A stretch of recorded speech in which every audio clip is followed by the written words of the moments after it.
السلام عليكم. إن الحمد لله نحمده ونستعينه ونستغفره ونعوذ بالله من شرور أنفسنا ومن سيئات أعمالنا.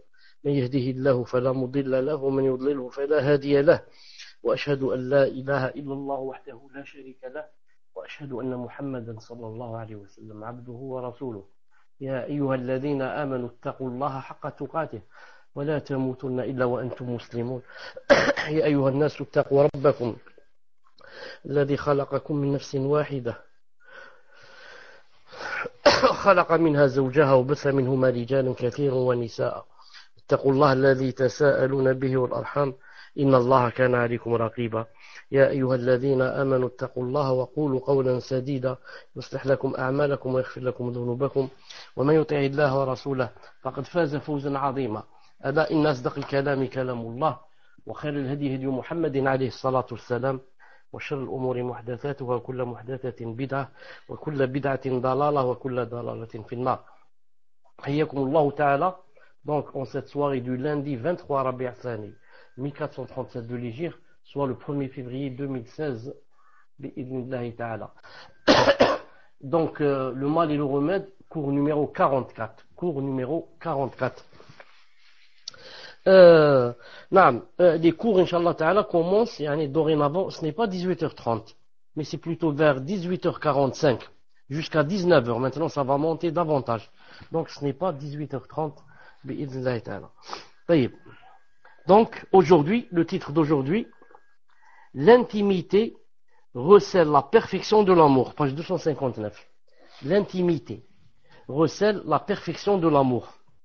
Donc, on va parler maintenant du dernier degré de l'amour. Avant cela, comme petite révision, on va citer les 6 autres qui l'ont précédé, les 6 degrés de l'amour. Le premier, c'est le lien. Le deuxième, c'est le penchant. Le troisième, c'est l'attachement. Le quatrième, c'est l'amour fou. Le cinquième, c'est le désir. Ensuite, le sixième,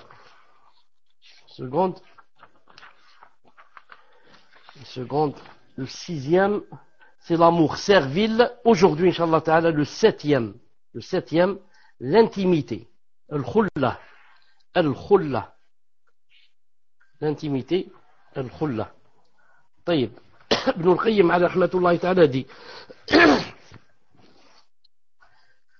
vient ensuite l'intimité, Al-Khulla, qui recèle la perfection et le summum de l'amour. Le summum, le maximum, le degré plus élevé, de sorte qu'il ne reste dans le cœur de celui qui aime, il ne reste plus aucune place pour autre que son être aimé. C'est un rang qui n'accepte l'association d'aucune façon, et c'est un rang spécifique aux 2 amis intimes qu'Allah les couvre d'éloges et des saluts, Ibrahim et Muhammad alayhim as-salatu was-salam, ainsi que l'a dit le prophète sallallahu alayhi wa sallam lorsqu'il a dit Allah m'a pris pour ami intime, de la même manière qu'il a pris Ibrahim pour ami intime, rapporté par Muslim numéro 532. Allah m'a pris pour ami intime de la même manière qu'il a pris Ibrahim pour ami intime. Donc ça c'est spécifique à ces 2 nabis, c'est tout, Ibrahim et Muhammad alayhi salam. Ou encore dans l'autre hadith authentique, je désavoue toute personne qui prétendrait que je suis son ami intime. Je désavoue toute personne qui prétendrait que je suis son ami intime. Celui-là, il est cité par Muslim 3883. 3883. Ibn al-Qayyim rahmatullah ta'ala dit lorsqu'Ibrahim alayhi salam demanda un enfant et qu'on le lui accorda, alors son amour pour lui, pour cet enfant, pénétra son cœur et en prit une part. L'être aimé, c'est-à-dire Allah subhanahu wa ta'ala, fut jaloux qu'il puisse y avoir dans le cœur de son ami intime une place pour un autre. Ainsi, il lui ordonna de le sacrifier.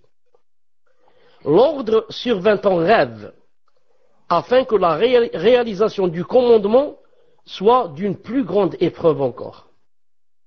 le but n'était pas de sacrifier l'enfant, mais de le sacrifier dans son cœur, afin que le cœur soit exclusivement voué au Seigneur. Lorsque l'ami intime d'Allah Azza wa Jal, Ibrahim, se pressa de se conformer à l'ordre d'Allah subhanahu wa ta'ala, et qu'il préféra l'amour d'Allah à l'amour de son enfant, l'objectif fut atteint. L'ordre du sacrifice de l'enfant fut levé, et on le remplaça par un bélier immense.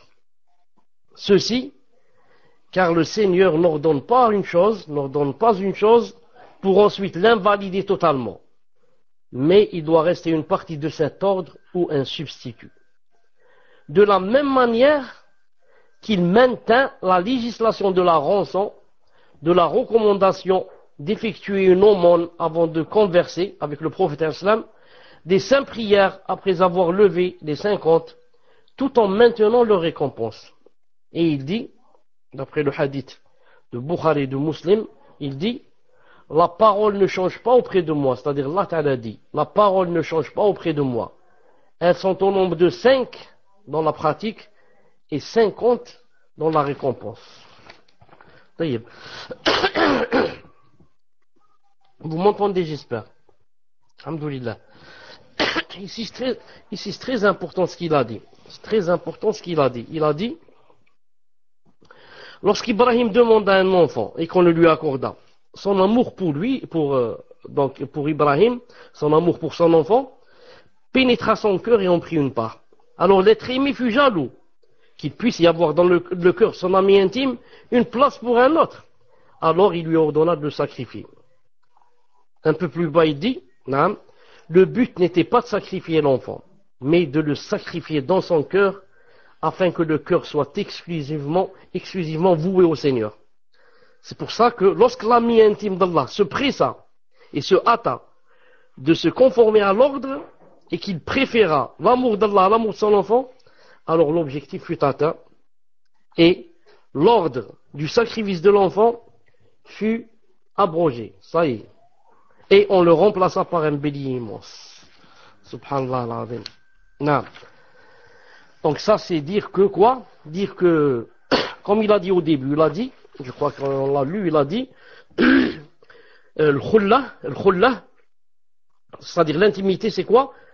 Ça recèle la perfection et le summum de l'amour de sorte qu'il ne reste dans le cœur de celui qui aime, il ne reste plus aucune place pour autre que son être aimé. Non, ni enfant, ni rien, ni épouse, ni père, ni rien. Ça devient l'amour intime. Ça devient l'amour intime. Et il n'a atteint ce statut que Ibrahim alayhi salam et Muhammad alayhi salatu salam. Autre titre. L'amour est général et l'intimité est spécifique. L'amour est général et l'intimité est spécifique.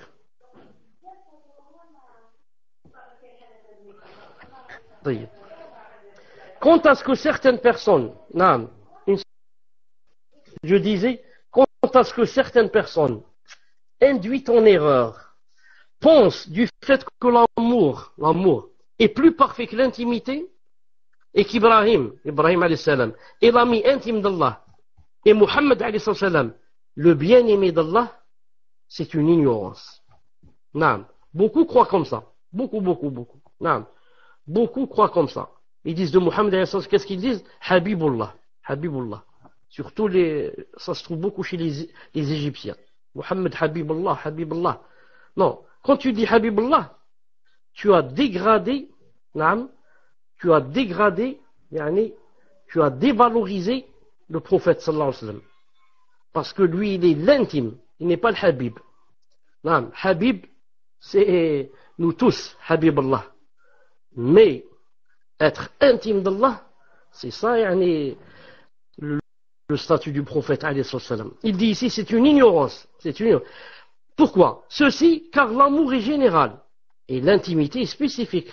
L'intimité, c'est le summum de l'amour. Et le prophète alayhi salam a mentionné qu'Allah l'a pris pour ami intime, de la même manière qu'il a pris Ibrahim pour ami intime. Et il a nié qu'il puisse avoir un ami intime en dehors de son Seigneur. Bien qu'il ait mentionné son amour pour Aïcha et son père, pour Omar ibn Khattab et d'autres. Ainsi Allah Ta'ala a dit, Inna Allah yuhibbu at-tawwabin wa yuhibbu al-mutatahhirin. Allah aime ceux qui se repentent et ceux qui se purifient. Voilà, Baqara 222. Pourquoi on a cité ce verset? Pour te dire que tous ceux qui se repentent, Allah Ta'ala les aime. Et aime ceux qui se purifient. Tous ceux qui se purifient, Allah Ta'ala les aime. Donc, nous tous, on est des amis d'Allah. Naam, il nous aime. Habib Allah. Mais est-ce qu'on est des intimes? On ne l'est pas. Aussi, il a dit, Wallahu yuhibbu sabirin. Allah aime ceux qui patientent. Allah aime ceux qui patientent. Ali Imran 146. Allah aime ceux qui patientent. Toute personne qui patiente, Allah Ta'ala l'aime. Elle devient Habibullah, l'ami d'Allah. Mais est-ce qu'elle devient ami intime? Jamais.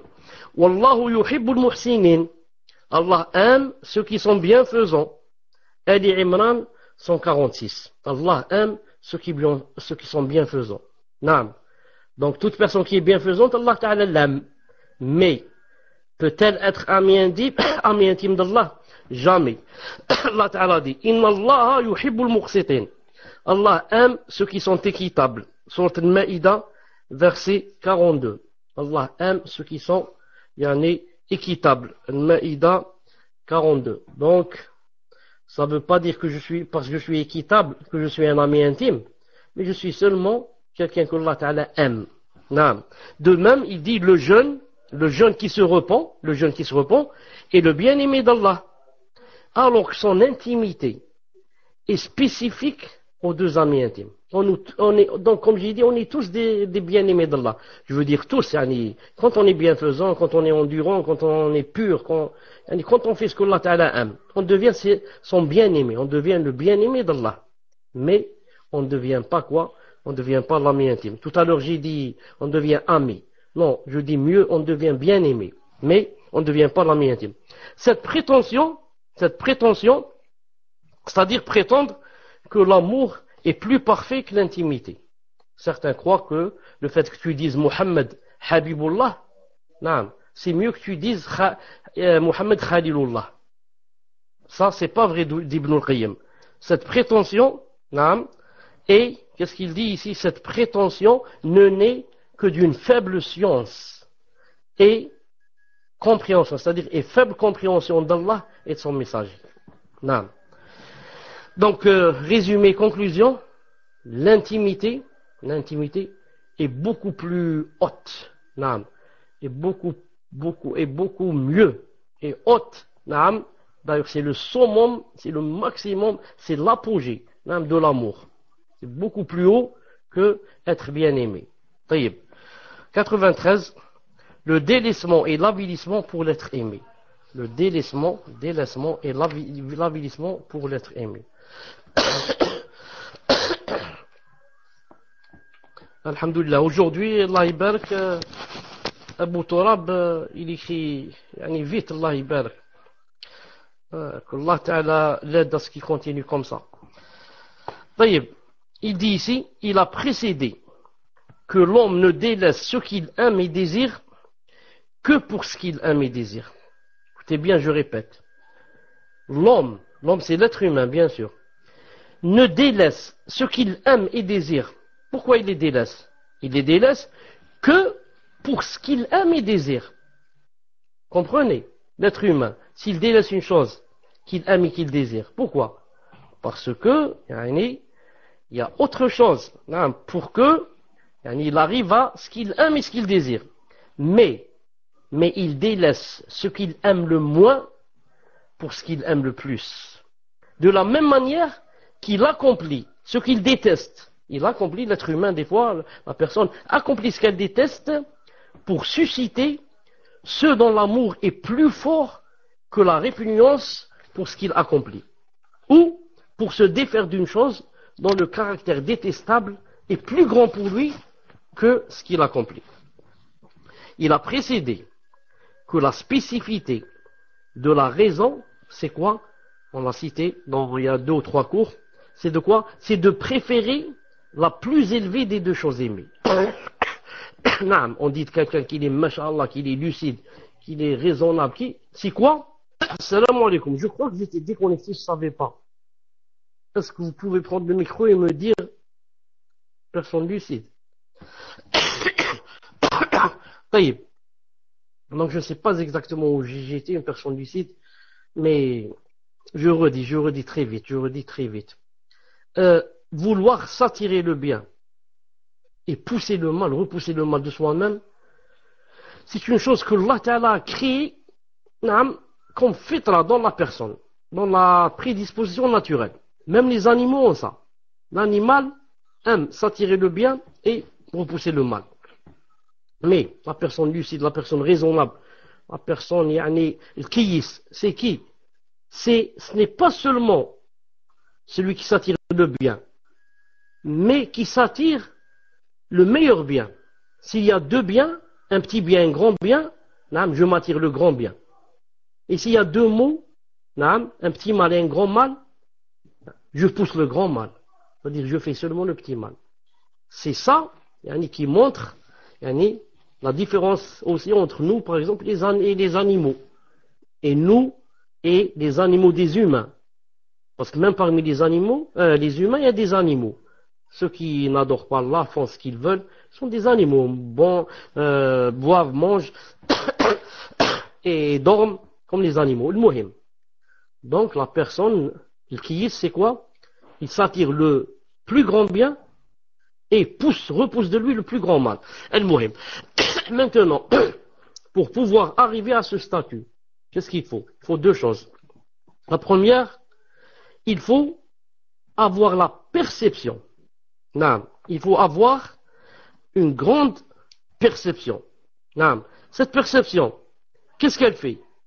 La perception, elle te permet de percevoir, de comparer, de savoir que ce bien est plus grand. Donc, tu essaies de l'attirer.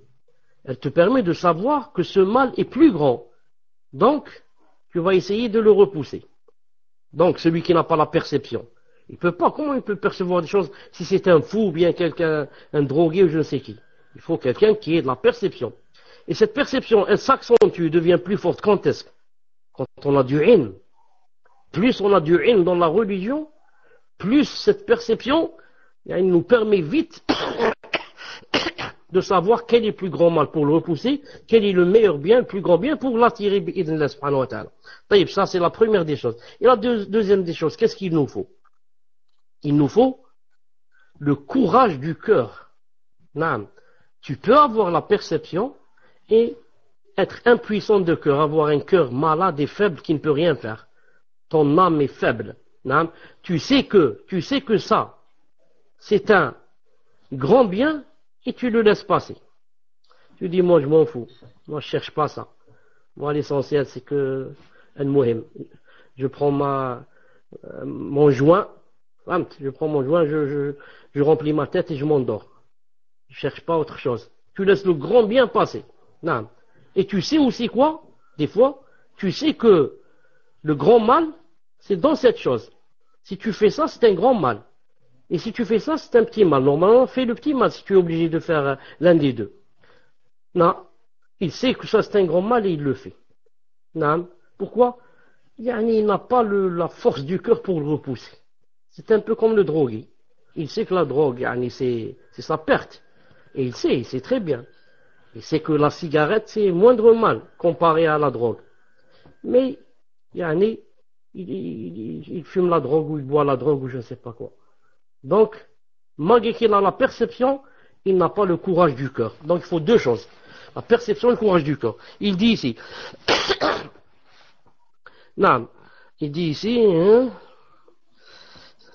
voilà, cela ne peut être réalisé qu'à travers deux choses, la force de la perception et le courage du cœur. Car le manquement à cela et l'accomplissement de ce qui s'y oppose naît soit d'une faiblesse de perception, ainsi, alors, il ne perçoit pas les degrés de ce qui est aimé et détesté tels qu'ils sont, ou alors, soit d'une faiblesse d'âme et d'une impuissance du cœur, si bien qu'il ne s'accorde pas sur la priorité donnée à ce qu'il sait être meilleur. si sa perception est correcte, que son âme a la force et son cœur a le courage de choisir ce qui est le plus aimé et le moins détestable, on lui aura accordé les moyens de parvenir au succès. On lui aura, c'est-à-dire Allah Ta'ala, s'il donne à une personne une perception correcte et lui donne la force de son cœur pour pouvoir choisir ce qui est plus aimé et moins détestable, alors Allah Ta'ala lui a donné les moyens pour le faire parvenir au succès bi'idhnillahi ta'ala. Il est des gens, ça veut dire il y a des gens, il est des gens dont le pouvoir de leur désir est plus fort que le pouvoir de leur raison et de leur foi. Subhanallah al-Azim. Non, mais c'est vrai. Donc il y a des gens dont le pouvoir de leur désir et de leur passion est plus fort que le pouvoir de leur raison et de leur foi. Ainsi, le fort domine le faible. Et d'autres personnes, dont le pouvoir de la foi et de la raison est plus fort que le pouvoir de leur désir. C'est ça, c'est comme ça qu'on demande à Allah Ta'ala qu'on soit et qu'il fasse de nous. Donc, on voudrait être la deuxième catégorie. C'est-à-dire, on voudrait avoir le pouvoir de la foi et de la raison plus fort en nous que le pouvoir du désir et des passions. Nombre de malades, écoutez, nombre de malades se voient ordonnés par le médecin de s'abstenir de ce qui leur nuit, mais leur âme et leur passion veulent le consommer. Alors ils préfèrent leur passion à leur raison. Et les médecins les nomment les dénués de bienséance. Donc, vous avez bien entendu ce qu'il a dit. Nombre de malades se voient ordonnés par le médecin de s'abstenir de ce qui leur nuit. Le médecin leur dit attention, par exemple, à la cigarette. Attention, par exemple, au café noir. Attention au piment, par exemple. Mais leur âme et leur passion veulent consommer ces choses. Attention à l'alcool. Mais son âme et ses passions le poussent à consommer. Alors, pourquoi? Ils préfèrent leur passion à leur raison. Donc ce malade-là, par exemple, quand il fait ça, ce que lui a interdit le médecin, il sait que c'est interdit et que ça mène à sa perte. Mais pourquoi il le fait? Sa passion a dominé sa raison. Sa passion a dominé sa raison. Il en est de même pour la plupart des malades du cœur qui préfèrent ce qui augmente leur mal en raison de leur désir pour cette chose. Il en est de même pour la plupart des malades du cœur. Malade du cœur. C'est pas malade du cœur, c'est-à-dire il a quelque chose dans le cœur, c'est-à-dire il va aller chez le cardiologue. Non, malade du cœur. Vous savez les maladies du cœur, le hasad, l'hypocrisie, le riya, ceci, cela. Il a dit qu'ils préfèrent ce qui augmente leur mal. Pourquoi? En raison de leur désir pour cette chose. Et bien sûr, tout ça c'est compris en bulle, pour dire que, comment la personne,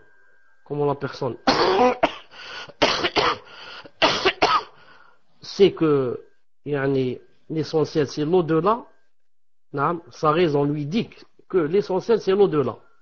Mais sa passion le pousse à quoi? À délaisser l'au-delà et à assouvir les passions de ce bas monde. C'est celui-là le vrai malade. Celui-là, le grand malade inguérissable, incurable. Il dit ici, le fondement du mal réside dans la faiblesse de la perception. La faiblesse de l'âme et sa bassesse. C'est ça le fondement du mal. Le fondement du mal se trouve dans deux choses. La faiblesse de la perception. Tu n'as pas une grande perception. Ta perception est faible, le discernement est faible. Tu ne peux pas discerner entre le mal et le bien. Et si tu discernes entre le mal et le bien, tu ne peux pas discerner entre les deux grands mots. Quel est, parmi les deux mots, quel est le plus grand et le plus détestable pour s'éloigner de lui, et parmi les deux biens, quel est le plus grand bien pour pouvoir le faire. Donc tu n'as pas ça. Et il a dit, la deuxième chose, c'est la faiblesse de l'âme et sa bassesse. Comme on a dit tout à l'heure, des fois tu sais, tu as la perception, alhamdoulilah, mais malgré cela, les passions ont dominé. Les passions ont dominé et tu fais ce que tu sais et dont tu es convaincu qu'il va te ruiner. À l'opposé maintenant, à l'opposé, le fondement du bien réside dans quoi? Réside dans la perfection de la perception. La perfection de la perception. Et la force de l'âme, sa noblesse et son courage. C'est-à-dire l'opposé. Je répète, à l'opposé, le fondement du bien et de tout bien réside dans la perfection de la perception. Et ça, j'ai dit tout à l'heure, plus on a de science en religion, plus notre perception devient parfaite. Et en plus de ça, il faut ajouter quoi? Il faut ajouter la force de l'âme. La force de l'âme, sa noblesse et son courage. L'amour et la volonté sont le fondement et la base de tout acte. Alors que l'aversion et le dégoût sont le fondement et la base de tout délaissement. Je répète, c'est très important.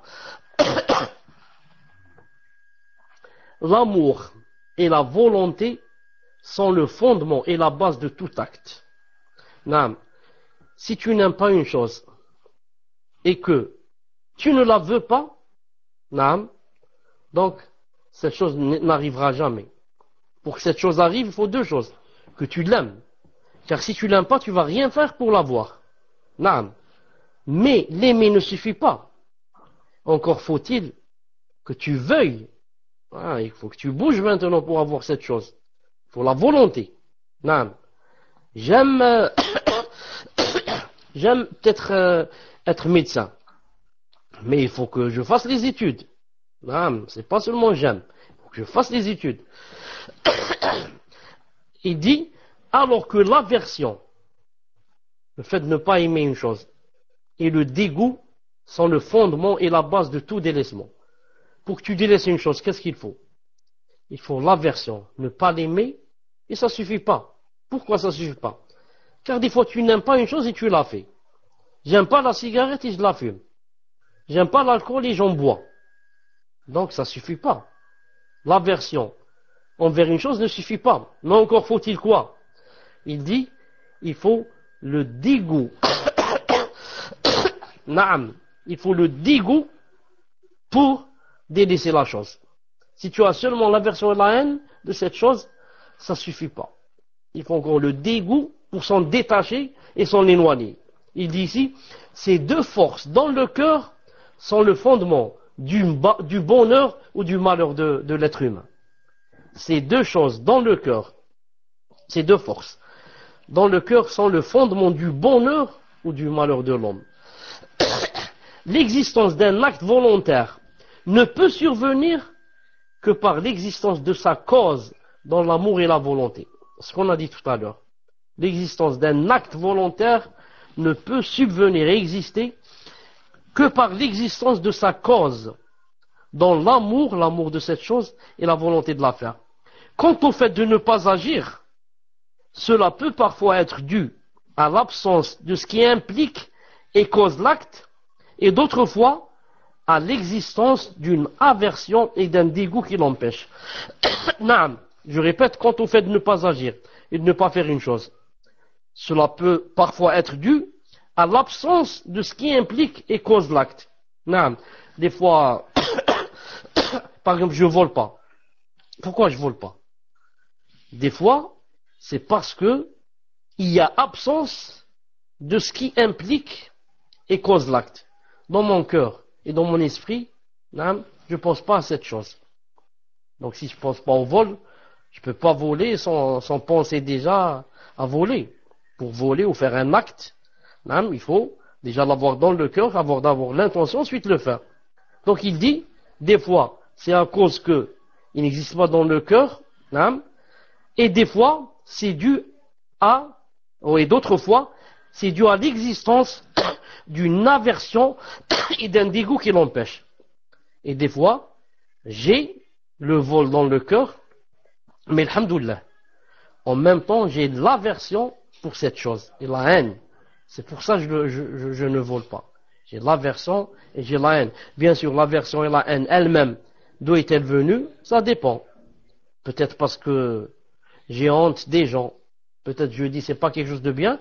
Ou peut-être ça vient du din. Quand ça vient du din, c'est très fort. Quand la cause, c'est le din, c'est très fort. Et quand la cause, c'est seulement les gens, etc., non, c'est pas très fort et c'est pas fort. Pourquoi? Car s'il n'y a pas les gens, je peux voler. Si je suis dans un endroit, il n'y a personne qui me voit, je peux voler. Mais si c'est pour Allah, je ne le fais dans aucun cas. Il dit ici, c'est à cela que sont liés les ordres et interdits. Et c'est ce qu'on nomme l'abstention. L'abstention, el-kef. En arabe, el-kef. Et c'est également à cela que sont liés la récompense et le châtiment. La récompense et le châtiment. Ainsi, se dissipe l'ambiguïté,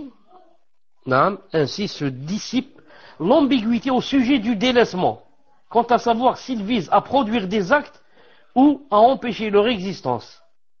La vérité est qu'il se compose de deux parties. Le délaissement lié à l'absence d'une cause, il dit, le délaissement lié à l'absence d'une cause vise à empêcher son existence, et celui qui est lié à une cause, empêchant la survenue de l'acte, vise à produire des actes.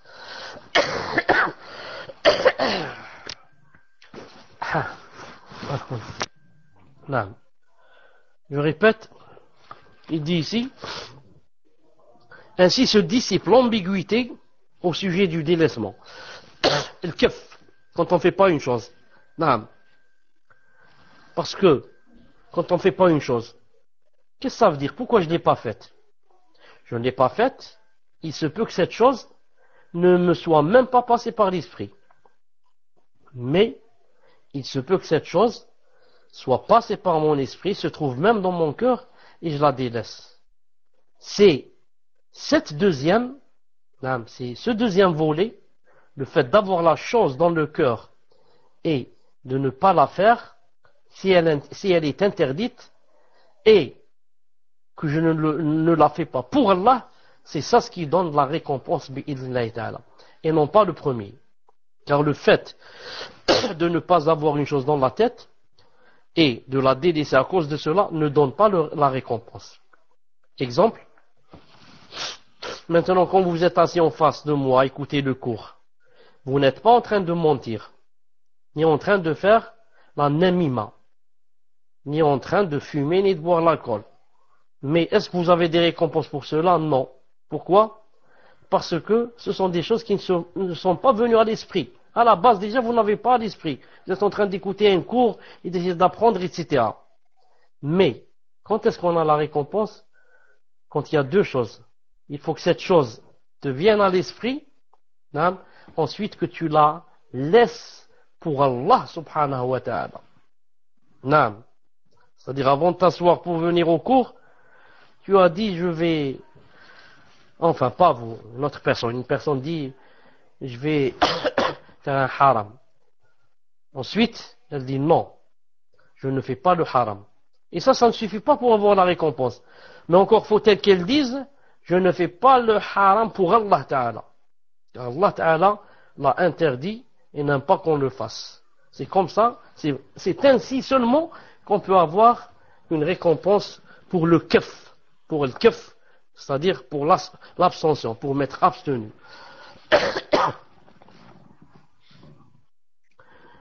Enfin, dernier chapitre pour aujourd'hui, l'acte et le délaissement volontaire.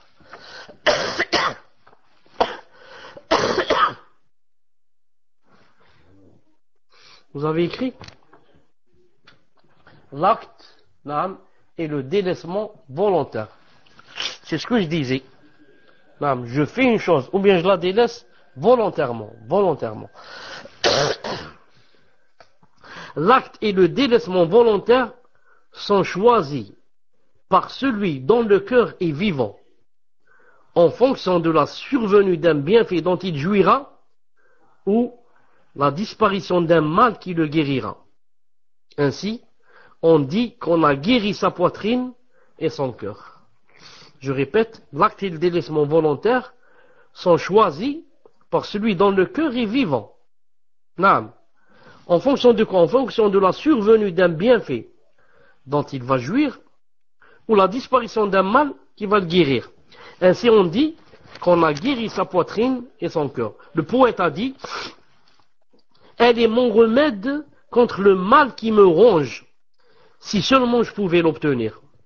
Hélas, il n'est pas de remède qui puisse me guérir de l'amour que j'éprouve pour elle. C'est une chose que choisit l'homme sensé.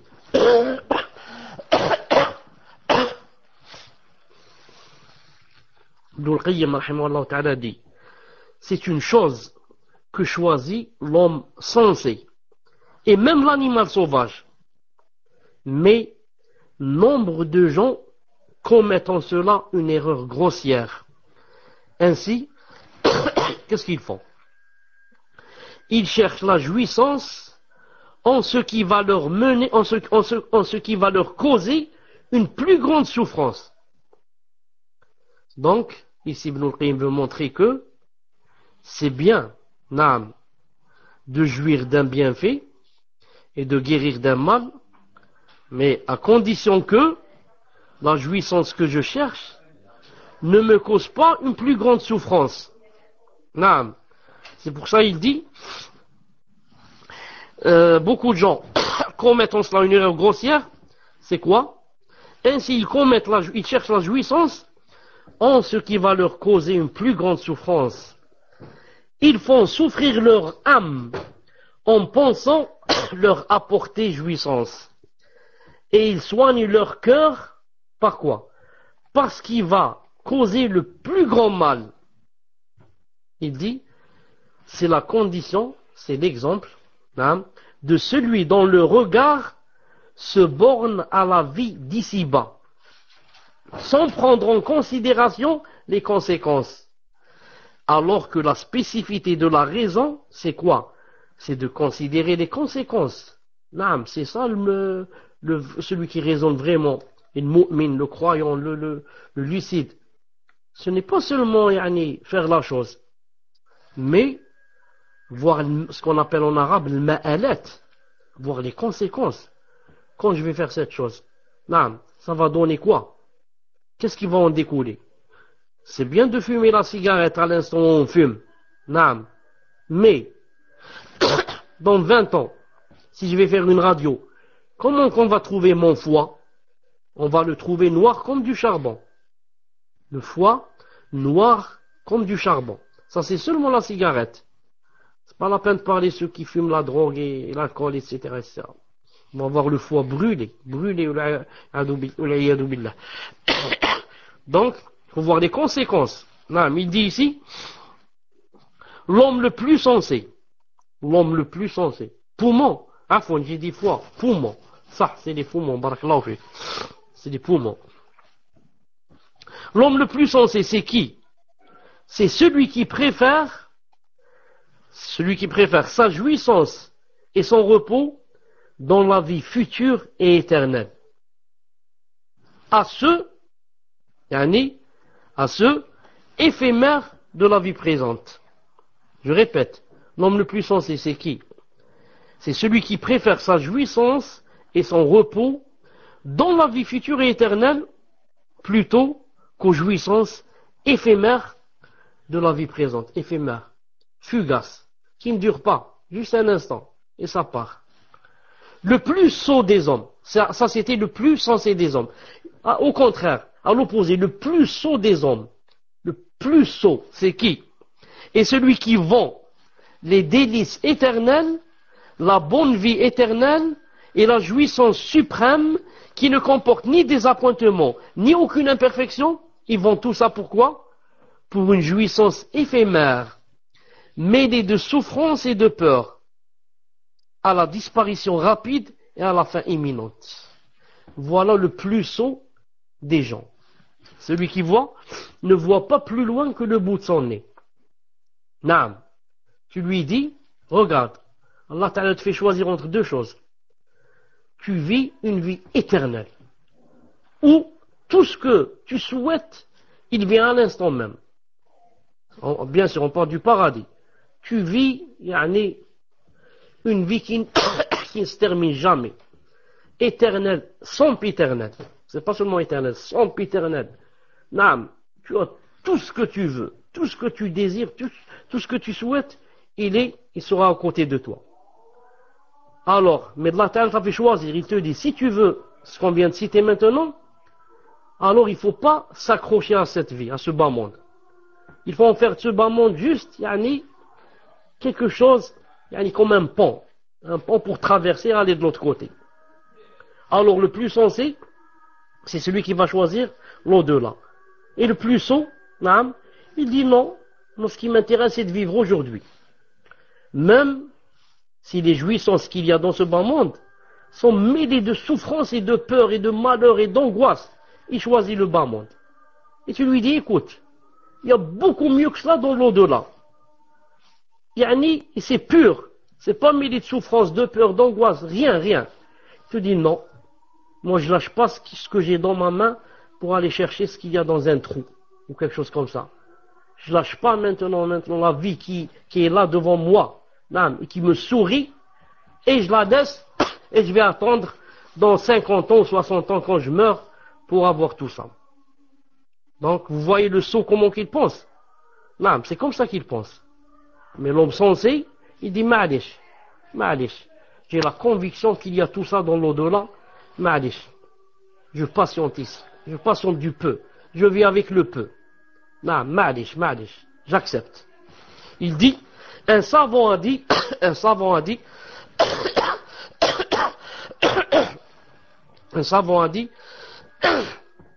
j'ai réfléchi sur ce vers quoi cheminent les hommes doués de raison. Ce savant, c'est Ibn Hazm, rahimahullah ta'ala. Dans son livre, Al-Akhlaq au Siyar, page 13-16. Il a dit, j'ai réfléchi sur ce vers quoi cheminent les hommes doués de raison.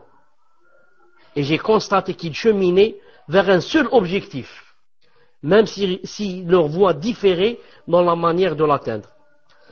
J'ai constaté que tous, il parle des hommes doués de raison, tous essayaient de repousser les soucis et angoisses, l'un par la nourriture et la boisson, un autre par le commerce et les biens, un autre encore par le mariage, d'autres encore en écoutant des instruments et voix mélodieuses, ou encore par la frivolité et le jeu. Je me suis dit, c'est là l'objectif des hommes doués de raison. Mais toutes les voies n'y mènent pas. Et la plupart d'entre elles ne mènent qu'à son contraire. Et je n'ai vu parmi toutes ces voies qu'une seule menant à cet objectif. C'est quoi? Celle qui consiste à se diriger vers Allah subhanahu wa ta'ala. N'adorer que lui et de préférer son agrément à toute chose. Si celui qui emprunte cette voie manque une part de ce bas monde, il obtient la part élevée avec laquelle n'existe nul manque. Si l'homme l'obtient, il obtient toute chose. Et s'il la manque, il manque toute chose. Et s'il obtient sa part de ce bas monde, c'est de la manière la plus heureuse. Enfin, il dit, il n'est pour l'homme, c'est-à-dire l'homme doué de raison, de voie meilleure et plus à même de le faire parvenir à sa délectation, son bonheur et son succès. Il n'y a pas, il y a seulement la voie d'Allah. Et c'est Allah Azza wa Jal qui accorde la réussite. Il vient d'appeler à Salat al-Isha, on s'en compte dans une demi-heure au moins. Inch'Allah. Subhanak Allahumma bihamdik, shahadu an la ilaha illa ant, astaghfiruka wa atubu ilayk. Assalamu alaikum wa rahmatullah. Assalamu alaikum wa rahmatullah. Est-ce que vous m'entendez?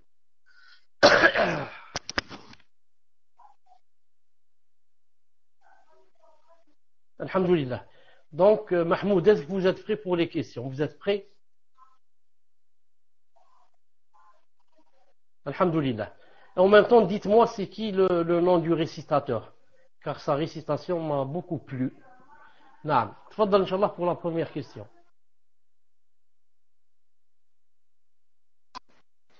Wa alaykoum salam wa rahmatullahi wa barakatuh, ya Cheikh. Donc nous allons passer à la première question.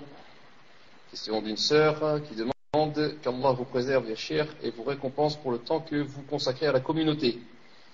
Amin. Je souhaite te poser une question sur un cours précédent. Un frère consomme le narguilé, la chicha. Il l'achète avec les intérêts perçus de la banque.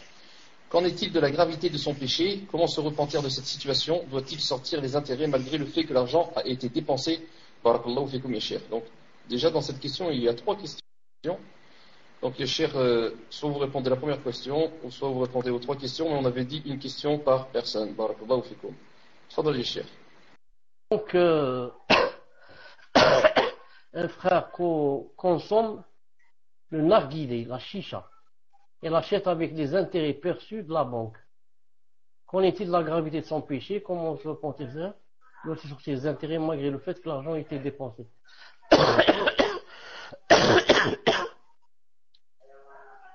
La chicha est interdite, et haram, et bien sûr ce n'est pas de la drogue. Vous savez que ce n'est pas de la drogue, mais, ou du moins ce que je sais, je parle d'Algérie. Chez vous, qu'est-ce qu'on met dans la chicha, je ne sais pas. Mais ceux qui fument sont unanimes pour dire que c'est plus grave que la cigarette, question de santé. Question de santé, la chicha, qui est devenue une mode pour les hommes et les femmes, c'est plus grave que la cigarette. Quelqu'un m'a dit, quand j'étais au Koweït, il m'a dit, j'ai jamais fumé la chicha. Il m'a dit, j'ai essayé une fois. Il m'a dit, quand j'ai fait rentrer la fumée dans mon poitrine, j'ai presque étouffé. Il m'a dit que, vu la densité la dose de la fumée et comment ça s'appelle, la nicotine qu'il y a dans cette chicha. Et en plus de cela, qu'est-ce qui est écrit ici? La chicha représente un danger pour la santé pour tous ceux qui s'y adonnent. La chicha provoque des effets néfastes sur la santé qu'il faut connaître. La composition de la chicha est d'environ 25% de tabac, associé à un mélange de la mélasse et d'arômes de fruits. La sensation parfumée agréable est trompeuse, car les fumeurs de chicha n'ont pas idée de la quantité de produits toxiques inhalés et de leurs effets nocifs sur la santé. Contrairement aux idées reçues, fumer le narguilé est très néfaste pour la santé. Fumer la chicha augmente le risque de cancer, etc. El-Mouhim. Donc, comme il a dit ici, la sensation parfumée agréable est trompeuse. Il croit que il est en train de fumer des bananes, ou il est en train de fumer je ne sais pas quoi, des pommes, etc. Mais comme m'a dit le frère, qui l'a essayé pour la première fois, il m'a dit, j'ai senti mon poitrine qui voulait éclater. C'est dire quoi? La gravité. Et la deuxième des choses, il vient de faire ça avec quoi? Avec l'argent des intérêts.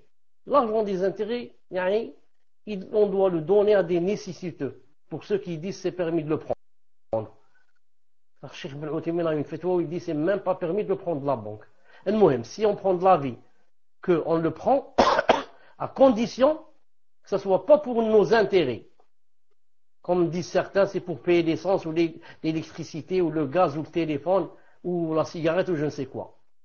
Tout ça, c'est pas permis. Donc, pourquoi? Car tu es en train de profiter du haram. Tu as fait le haram et ensuite ce haram lui-même, tu profites de lui à tes dépens. Non, il faut le donner aux nécessiteux ou bien à l'hôpital ou à n'importe où. Mouhim, tu dois le donner à des gens qui en ont besoin. Bi'idnillah subhanahu wa ta'ala. Naam, tfaddal. Naam, jazakallahu khayran, Cheikh. Donc, nous allons passer à la deuxième question. Question d'un frère qui demande, Cheikh, lorsque l'on dit que le prophète sallallahu alayhi wa sallam est l'ami intime d'Allah, azza wa jal, y a-t-il une explication à cette parole ou est-il interdit de demander le comment ou de faire une comparaison? Jazakallahu khayran. Fadal Cheikh, wa barakallahu fi.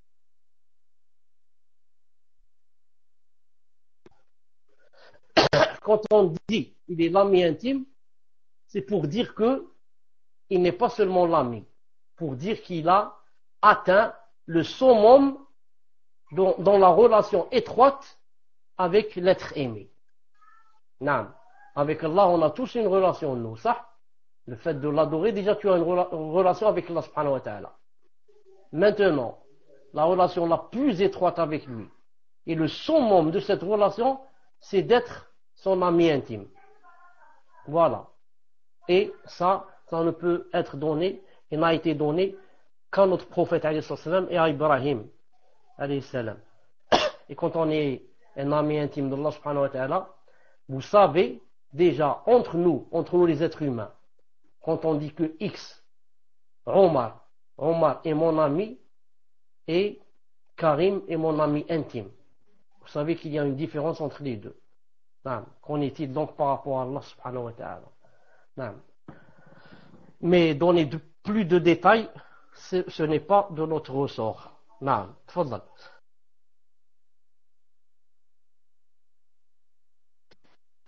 Jazakallahu khairan, Cheikh. Nous allons passer à la troisième question, question d'un frère. Donc il dit, tout d'abord, Cheikh, je tenais à vous dire que je vous aime en Allah. Ma question porte sur la Aqidah. Je voudrais savoir si dans Al-Barzakh, les âmes peuvent se rencontrer et si on peut circuler librement. Que sait-on d'autre concernant cette phrase qui sépare la mort d'une personne et sa résurrection? Pouvez-vous détailler la réponse? Barakallahu fikum. Donc je refais un rappel. Barakallahu fikum, c'est une question par personne. Donc pour les prochaines questions, jazakallahu khayran, de ne poser que questions. Tfadal ya Cheikh, wa jazakallahu khayran.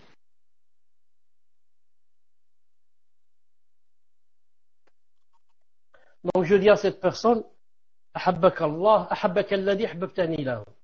Donc, puisse t'aimer celui qui tu m'as aimé en lui. Et si jamais, un jour je rencontre cette personne qui m'a dit cette phrase, je vais l'éprouver et la tester. Je vais rentrer directement ma main dans sa poche et prendre l'argent qu'il a et je vais voir s'il va me laisser les prendre parce que quand on aime quelqu'un, Allah subhanahu wa ta'ala, c'est vraiment, on aime plus que nous-mêmes. Qu'est-ce qu'il dit? Je me suis trompé, j'ai dit phrase et c'est phase. Bon, donc je lis maintenant la question. Je tenais à vous dire que je vous aime là. Ça, j'ai répondu. Ma question porte sur la Aqidah. Je voudrais savoir si dans le Barzakh, les âmes peuvent se rencontrer et si on peut circuler librement.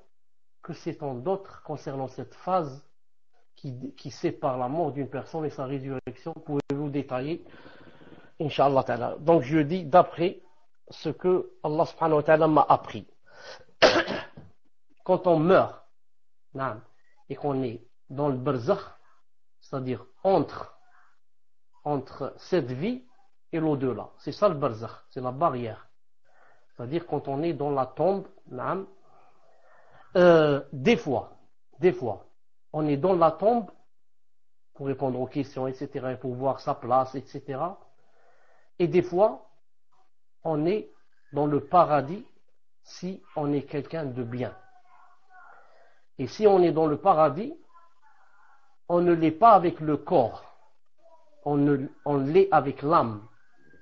Comme dans le hadith authentique, que nos âmes vont être mis dans des volatiles, comme des poules ou des autruches ou je ne sais quoi exactement. Allah Ta'ala va mettre les âmes de ceux qui vont entrer au paradis, va les mettre dans ces volatiles, et ces oiseaux, qu'est-ce qu'ils font? Ils mangent des arbres des paradis, des fruits des paradis, comme a dit le prophète sallallahu alayhi wa sallam dans un hadith authentique.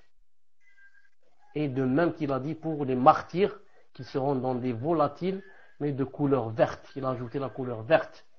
Et que le soir, ils vont aller sous le trône d'Allah subhanahu wa ta'ala.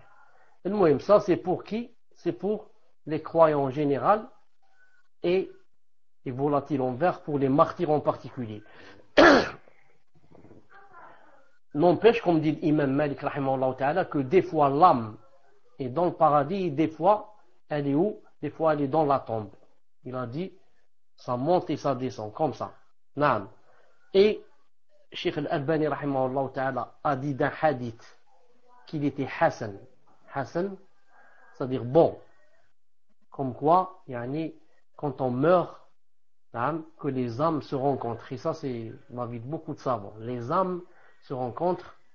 Il a cité un hadith où il est dit que quand la personne meurt et que les anges commencent à monter avec l'âme de la personne jusqu'ils arrivent au premier ciel, quand ils rentrent dans le premier ciel, il a dit que les âmes des croyants, si cette personne est croyante, vont l'accueillir. Ils vont même commencer à lui poser des questions. Il a dit jusqu'à ce que les anges disent aux autres âmes qui l'avaient précédé, ils disent laissez-la, laissez cette âme se reposer, elle vient juste de quitter le bas monde, laissez-la se reposer.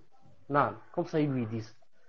Et il a rapporté le hadith où il a dit commence à lui poser des questions, comment as-tu laissé X, comment as-tu laissé Y. Il a dit au point, on va lui demander est-ce que X ou Y s'est marié. Subhanallah al-Azim. C'est-à-dire une personne qui connaissait une personne non mariée, ensuite cette personne est morte. Alors maintenant elle profite de demander à cette personne qui la connaît, lui dit est-ce que X est marié. Subhanallah al-Azim, le mariage, comment c'est important. Il a dit jusqu'à ce qu'il lui demande, et X, comment va-t-il? Alors la personne qui vient de décéder répondra X, tu dis X, comment va-t-il? Pourquoi? X n'est pas avec vous, ça fait longtemps qu'il est mort. Ah, alors la personne qui a posé, l'âme qui a posé la question dira, ah, donc, il est chez, il a été de l'autre côté. Donc, celui-là, que Allah Ta'ala nous préserve, donc il a été emmené, du côté des kuffars. Donc il est du côté des gens du feu. Naam. Donc ces croyants-là ne savent pas qu'il est mort. Naam. Pourquoi? Parce que, comme vous savez que le kafir, quand on veut le faire montrer, on va le faire monter pour le faire monter vers Allah subhanahu wa ta'ala, que déjà dans le premier ciel, quand il frappe à la porte, on ne lui ouvre pas. Et quand on va pas lui ouvrir, on va le jeter de là-bas, on va le jeter du ciel, comme on l'a cité plusieurs fois. Donc les croyants, leurs âmes ne savent pas que cette personne est déjà morte. On dit celles qui sont enterrées à côté ou pas forcément. Je n'ai pas compris cette phrase. Je n'ai pas compris qu'est-ce que ça veut dire cette phrase.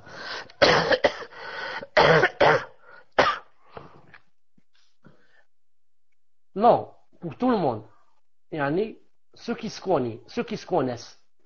connaissent, vont poser des questions à la personne qu'ils connaissent. Comment vas-tu? Comment as-tu laissé X? Comment as-tu laissé Y? L'épicier peut-être du boulanger, comment qu'il va? Ton oncle, et comme ça. Naam. Wallahu ta'ala alam. Tfadal, Inch'Allah ta'ala, pour la troisième question ou la quatrième. Tfadal. Jazakallahu khairan, ya Cheikh. Nous allons passer à la quatrième question. Question d'une sœur qui demande qu'Allah vous récompense, ya Cheikh. Dans un précédent cours, vous avez expliqué le grand bénéfice de faire le plus d'actes surérogatoires pour une personne qui souhaite jeûner le plus possible pour se faire pardonner et combattre son nafs. Est-il préférable de suivre la sunna en jeûnant le lundi et le jeudi, ainsi que les jours blancs, ou peut-elle jeûner autant qu'elle le peut et s'arrêter quand elle le souhaite? Barakallahu fikum. Tafaddal ya Cheikh.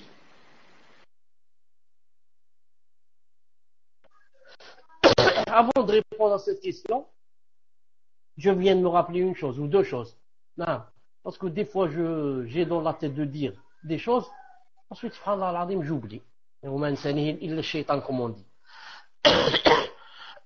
La première des choses, c'est par rapport il y a 2 jours, c'est-à-dire le cours passé samedi, il y a 2 jours de cela. À la fin du cours, je vous avais mis un lien pour une vidéo d'une sœur qui parlait sur le livre Le mal et le remède et qui expliquait comment qu'elle prenait des notes, etc. J'ai oublié de vous dire que moi dans ma vidéo j'ai pas vu ça, mais quelqu'un m'a dit que quand je suis arrivé à expliquer, j'ai expliqué le nom de Ibn al-Qayyim rahimahullah ta'ala, et j'ai dit Ibn al-Qayyim al-Jawziyya, et le-Jawziyya, j'avais dit c'est un arbre, et plus spécialement c'était l'amandier, ça donne des amandes de Jawz. On m'a dit qu'une sœur a dit à cette sœur que j'avais fait une confusion, et que al-Jawziyya c'est pas l'amandier, car il y a l'Awz et il y a le Jawz. Et l'Awz, c'est ça les amandes et l'amandier. Mais son nom ici c'est le Jawziyya. Le Jawz, c'est pas l'Awz. Et le Jawz, c'est les noix. Donc l'arbre, c'est le noyer. Et ce n'est pas l'amandier. Ma soeur n'a pas dit noyer, mais a dit c'est les noix. Donc l'arbre, c'est le noyer et non pas l'amandier. Je dis à cette soeur, barakallahu fiki, jazakillahu khayran. Et pour toute personne qui trouve que j'ai fait une confusion, une faute ou là, de me ramener vers la vérité et le haqq bi'idhnahi ta'ala. Allah subhanahu wa ta'ala récompense cette sœur qui a su que j'ai fait une confusion et nous a donné cette faïda. Barakallahu fiha.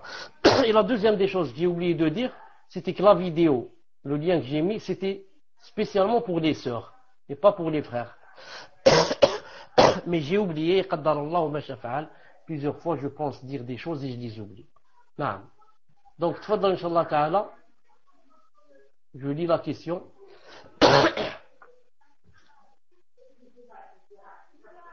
C'était logique quand même. Qu'est-ce qui était logique? Que c'est pour les sœurs. Oui, mais j'ai oublié de le dire. Quand je mets un lien, quelle est la preuve que c'est seulement pour les sœurs? Il faut que je le dise. Naam. المهم.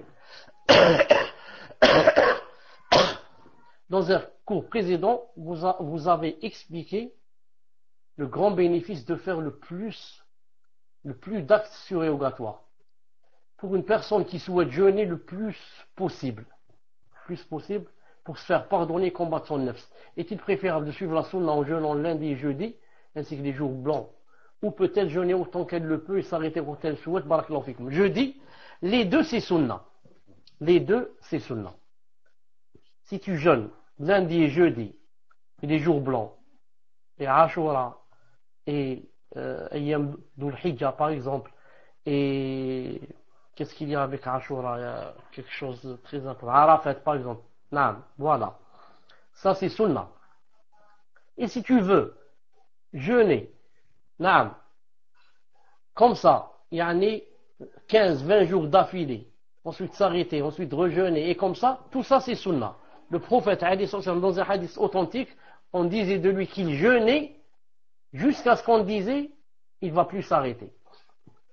Ensuite, manger, c'est-à-dire ne jeûnez pas, jusqu'à ce qu'on dise il va plus, jusqu'à ce qu'on dise il va plus jeûner. Subhanallah. Donc, les deux c'est sunna. Les deux c'est sunna. Allahumma barik. Jazakumullah khairan. Ça c'est j'ai même oublié comment qu'elle s'appelle. C'est une de mes petites filles. Mais dommage, j'ai oublié comment qu'elle s'appelle. Wallah. C'est pas grave. Attendez, j'arrête un instant pour essayer de me rappeler comment qu'elle s'appelle. Attendez, je vais demander comment qu'elle s'appelle et je reviens.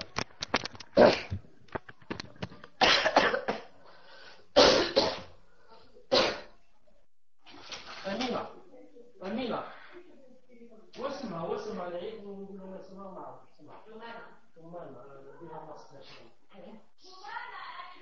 والله مسخر.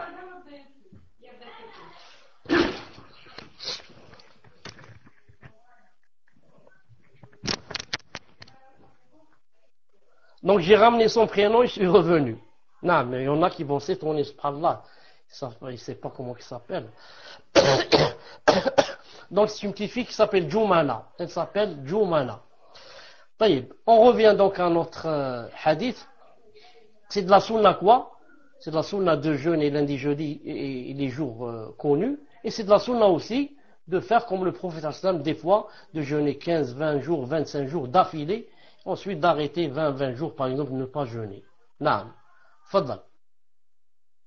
Barakallahu fik, Cheikh. Cheikh, vous m'avez fait vraiment rire. Allahumma barak. Ça m'a rappelé Cheikh Mohamed El-Bana, Naam, qui était à Jeddah. Ce grand savant qui était à Jeddah, qui avait je ne sais plus combien d'enfants et qui se rappelait plus le prénom de ses enfants. Mais un ayat, Allahumma barak, il sortait aussitôt. MashaAllah, ya Cheikh, Allah yahfadak. Wa yahfad bentak. Amin, ya Rabbil Amin. Donc on va passer, Inch'Allah, à la prochaine question. Question numéro 5, question d'une sœur qui dit Hafdakumullah, très cher Chalabi, est-ce que l'amour qu'une femme porte follement pour son mari, donc elle dit bien follement pour son mari, rentre dans le fait de l'aimer comme on aime Allah Azza wa Jal? Fadl ya Cheikh, wa jazakallahu khairan. Non, ça ne rentre pas tant que s'il y a contradiction entre les deux, c'est l'amour d'Allah subhanahu wa ta'ala que je fais devancer. Non, ça devient interdit. Cet amour porté, yani, envers le mari, follement, devient interdit si quoi? Si par exemple, Allah ta'ala me dit maintenant, c'est l'heure de la prière, il faut prier, le mari me dit non, on ne prie pas maintenant, on va rattraper le soir, et j'accepte ce que me dit mon mari. Là, ça rentre dans le shirk. Non. Allah subhanahu wa ta'ala me dit, par exemple, tel acte, quand on fait les choses intimes, tel acte est interdit. Et mon mari me dit non, même si c'est interdit, on fait cette chose. Et je le fais. Là, ça devient le shirk. Allah Ta'ala a dit cette chose est interdite, mon mari a dit on l'a fait. Et je l'ai faite. Ça rentre dans le shirk. Ça, c'est un amour des fous qu'on doit emmener à l'hôpital pour se soigner. Non.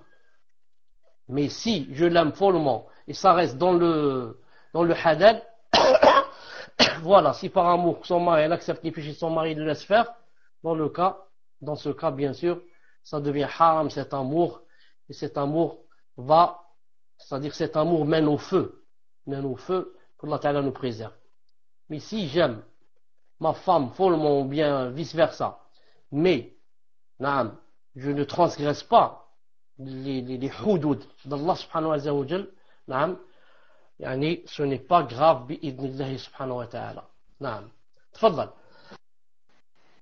Jazakallah khairan ya Cheikh. Nous allons passer à la question numéro 6. Question numéro 6, question d'un frère qui demande est-il possible qu'un pieux croyant, un pieux croyant soit l'ami intime d'Allah Azza wa Jal, ou bien ceci est un privilège qui n'a été accordé qu'à Ibrahim alayhi salatu wassalam? Donc Cheikh avait répondu à la question au cours. Tfaddal ya Cheikh. Ceci est un privilège qui n'a été accordé qu'à Ibrahim alayhi salatu wassalam. Dommage, cette personne nous a pris une question, alors que comme tu dis toi, et tout le monde sait, je suis sûr que tous ceux qui écoutent connaissent la réponse, et savent que c'est une spécificité à Ibrahim et Mohammed alayhi salam. Et je l'ai dit plusieurs fois dans le cours. Je pense que la personne est venue en retard dans le cours, Allahu alam. Donc je dis, être intime d'Allah subhanahu wa ta'ala est une spécificité seulement pour Mohammed et Ibrahim alayhi salam. Aucune personne dans le monde, qu'elle atteigne ce qu'elle veuille dans la piété, ne pourra être un jour l'ami intime d'Allah subhanahu wa ta'ala. Tfaddal. C'est pour ça qu'on ne va pas compter cette question. On va dire qu'on est toujours à la 5e. Maintenant, c'est la 6e. Tfaddal. Cheikh, si vous me permettez, est-ce qu'une personne, lorsqu'elle sait ça, lorsqu'elle entend ça, est-ce qu'elle a le droit d'être triste, c'est-à-dire d'être triste dans le fait que elle ne pourra pas faire partie des amis intimes d'Allah Azza wa Jal? Est-ce qu'une personne peut être triste, c'est-à-dire est-ce que ça rentre, est-ce que c'est est-ce que c'est quelque chose qui n'est pas toléré ou tfaddal ya Cheikh? On ne peut pas être triste. Pourquoi? Parce qu'on accepte le décret d'Allah subhanahu wa ta'ala. C'est Allah Azza wa Jalla qui a décrété cela. Et nous, on doit l'accepter avec une poitrine ouverte. Alhamdulillah. J'accepte que Allah Ta'ala ait décidé qu'ils ne prennent pas d'amis intimes. Sauf ces deux, alayhim as-salatu salam. J'accepte avec joie. Avec joie. Alhamdulillah. Ce qu'a décrété Allah subhanahu wa ta'ala, je l'accepte. C'est comme ça qu'on doit prendre cette chose. Wallahu ta'ala a'lam. Tfaddal.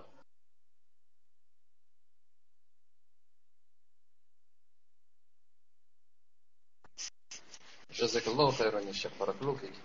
Donc nous allons passer à la question numéro 7, question d'une sœur qui demande Ahsanallahu ilaykum ya Cheikh, lors d'un cours antérieur, la question avait été posée sur la validité de la reconversion d'une personne qui visait par là un mariage. Donc la personne s'est convertie pour le mariage. Et il lui avait été répondu que sa reconversion était valable. Or, pour qu'une action soit acceptée d'Allah Azza wa Jal, il y a 3 conditions, dont la sincérité. Aussi, je n'ai pas compris pourquoi sa reconversion est valable. Barakallahu fik ya Cheikh, wa jazakallahu khair. Tfaddal ya Cheikh. Naam, je reconfirme, sa reconversion, disent les savants, est valable. Pourquoi? Parce que premièrement, il y a le cas de... Comment qu'elle s'appelle? Il y a le cas de... Abu Talha radiyallahu ta'ala anhu. Naam, je cherchais son épouse avec Sulaym, jazakallahu khair. Donc, il y a le cas de Abu Talha qui s'est reconverti spécialement pour Sulaym. Donc, on a déjà ça dans les salafs. Et deuxièmement, pourquoi c'est accepté? Parce que il n'y a pas une personne qui entre en islam, naam, avec une mauvaise intention, sans que Allah Ta'ala ne lui change l'intention en bonne. C'est pour ça, beaucoup de salafs ont dit, on a demandé la science, pas pour Allah. Ensuite, Allah n'a voulu que cette science, revienne et devienne pour Allah et pour lui, Azza wa Jal. Quand quelqu'un, il veut la conversion en islam, même si son but n'est pas vraiment l'islam, on le laisse. On lui ferme pas la porte. On lui dit pas, non, c'est pas accepté. Pourquoi? Parce que dès qu'il connaîtra l'islam, il sera obligé, soit d'apostasier, soit quoi? Soit, de repousser la mauvaise intention et de la changer en bonne. Quand il va voir c'est quoi l'islam, et les conditions, et ceci et cela, c'est tellement beau l'islam que il préférera éloigner de lui toutes les mauvaises choses pour que Allah Ta'ala accepte de lui. C'est pour ça que quand la personne dit que pour qu'il soit accepté, il faut l'intention, etc., on dit c'est vrai. Ça, c'est s'il meurt comme ça. S'il rentre avec une mauvaise intention et il continuera ainsi jusqu'à mourir. Ça, bien sûr, ce n'est pas accepté et au Qiyamah, il sera éternellement en enfer. Mais, on sait et on a su, et ça a été prouvé, que dès qu'une personne rentre en islam, même avec une mauvaise intention, la plupart du temps, 99%, bi'idhnillahi ta'ala, comme on dit en arabe, sayahsunu islamuha. Et son islam deviendra, masha'Allah, bi'idhnillahi ta'ala. Tfaddal. Jazakallahu khairan, ya Cheikh, pour cette explication. Barakallahu fik. Donc nous allons passer à la 8e question. Question d'un frère ou d'une sœur, je ne sais pas, vu le pseudo. Quelle est l'explication du hadith dans lequel le prophète sallallahu alayhi wa sallam a dit que l'invocation peut repousser le destin? Barakallahu fikum ya Cheikh. Tfaddal ya Cheikh.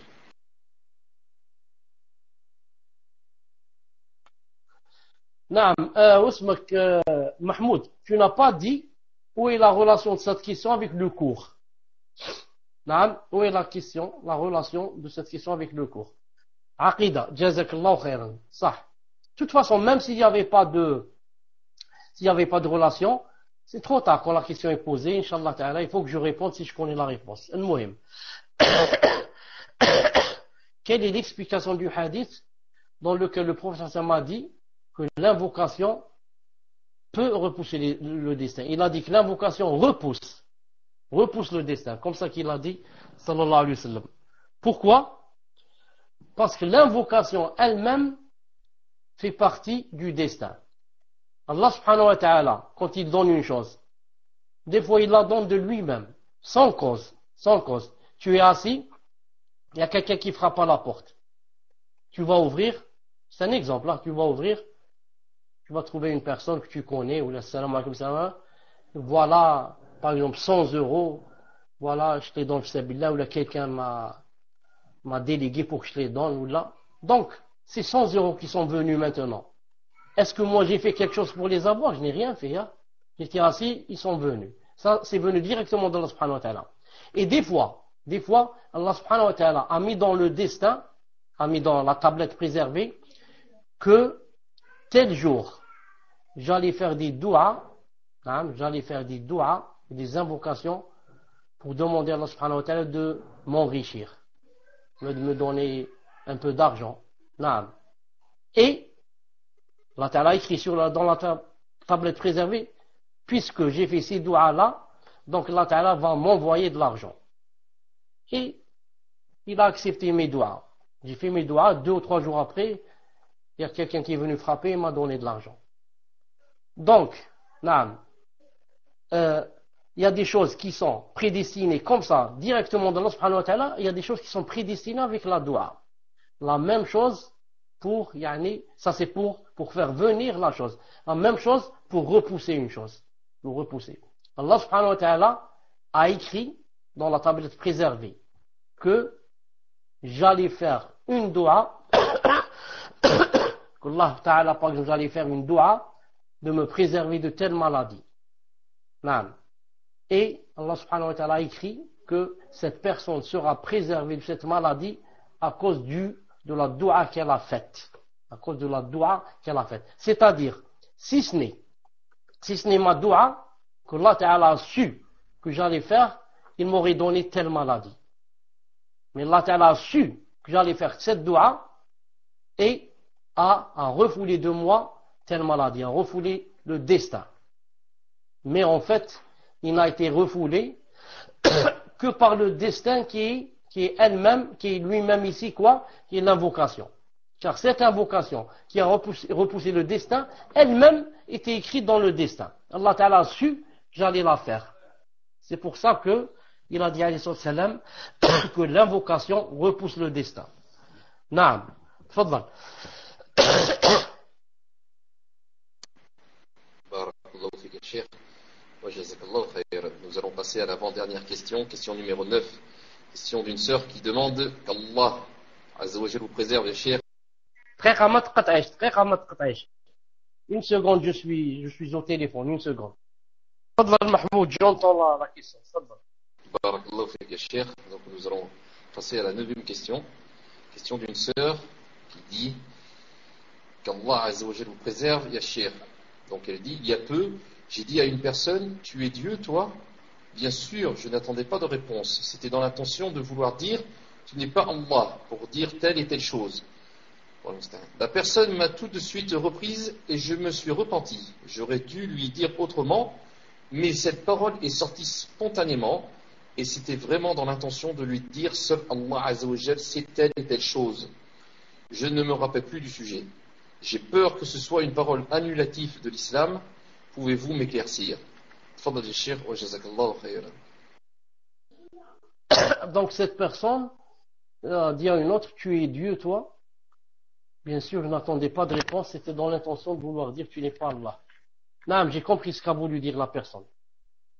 Non, j'ai compris ce qu'a voulu dire cette personne. Ensuite, elle a dit cette parole est sortie spontanément. Et c'était vraiment dans l'intention de lui dire que sur Allah, c'est telle et telle chose. Justement, c'est ça ce qu'il fallait dire. Il fallait dire, par exemple, c'est seul Allah subhanahu wa ta'ala qui sait ce qu'il y a dans les cœurs. C'est seul Allah ta'ala qui sait, qui juge, yawm al-qiyamah. C'est seul Allah ta'ala qui donne cette chose, et ainsi de suite. Naam. Surtout que la personne dit que c'est sorti spontanément sans qu'elle le veuille, pour qu'une parole devienne, ou la soit un annulatif de l'islam, il faudrait que, premièrement, que cette parole en elle-même soit un annulatif, car si en elle-même ne l'est pas, elle ne peut pas l'être. Et deuxième condition, il faut que ça soit, pas spontanément, mais que j'ai la parole dans mon cœur et que je réfléchisse et que je la fasse sortir de mon cœur par le biais de ma langue sciemment et non pas spontanément. C'est pas elle sort d'elle-même, mais c'est moi qui l'ai fait sortir. C'est dans ce cas que ça devient un annulatif. Si la parole, comme j'ai dit en elle-même, est un annulatif.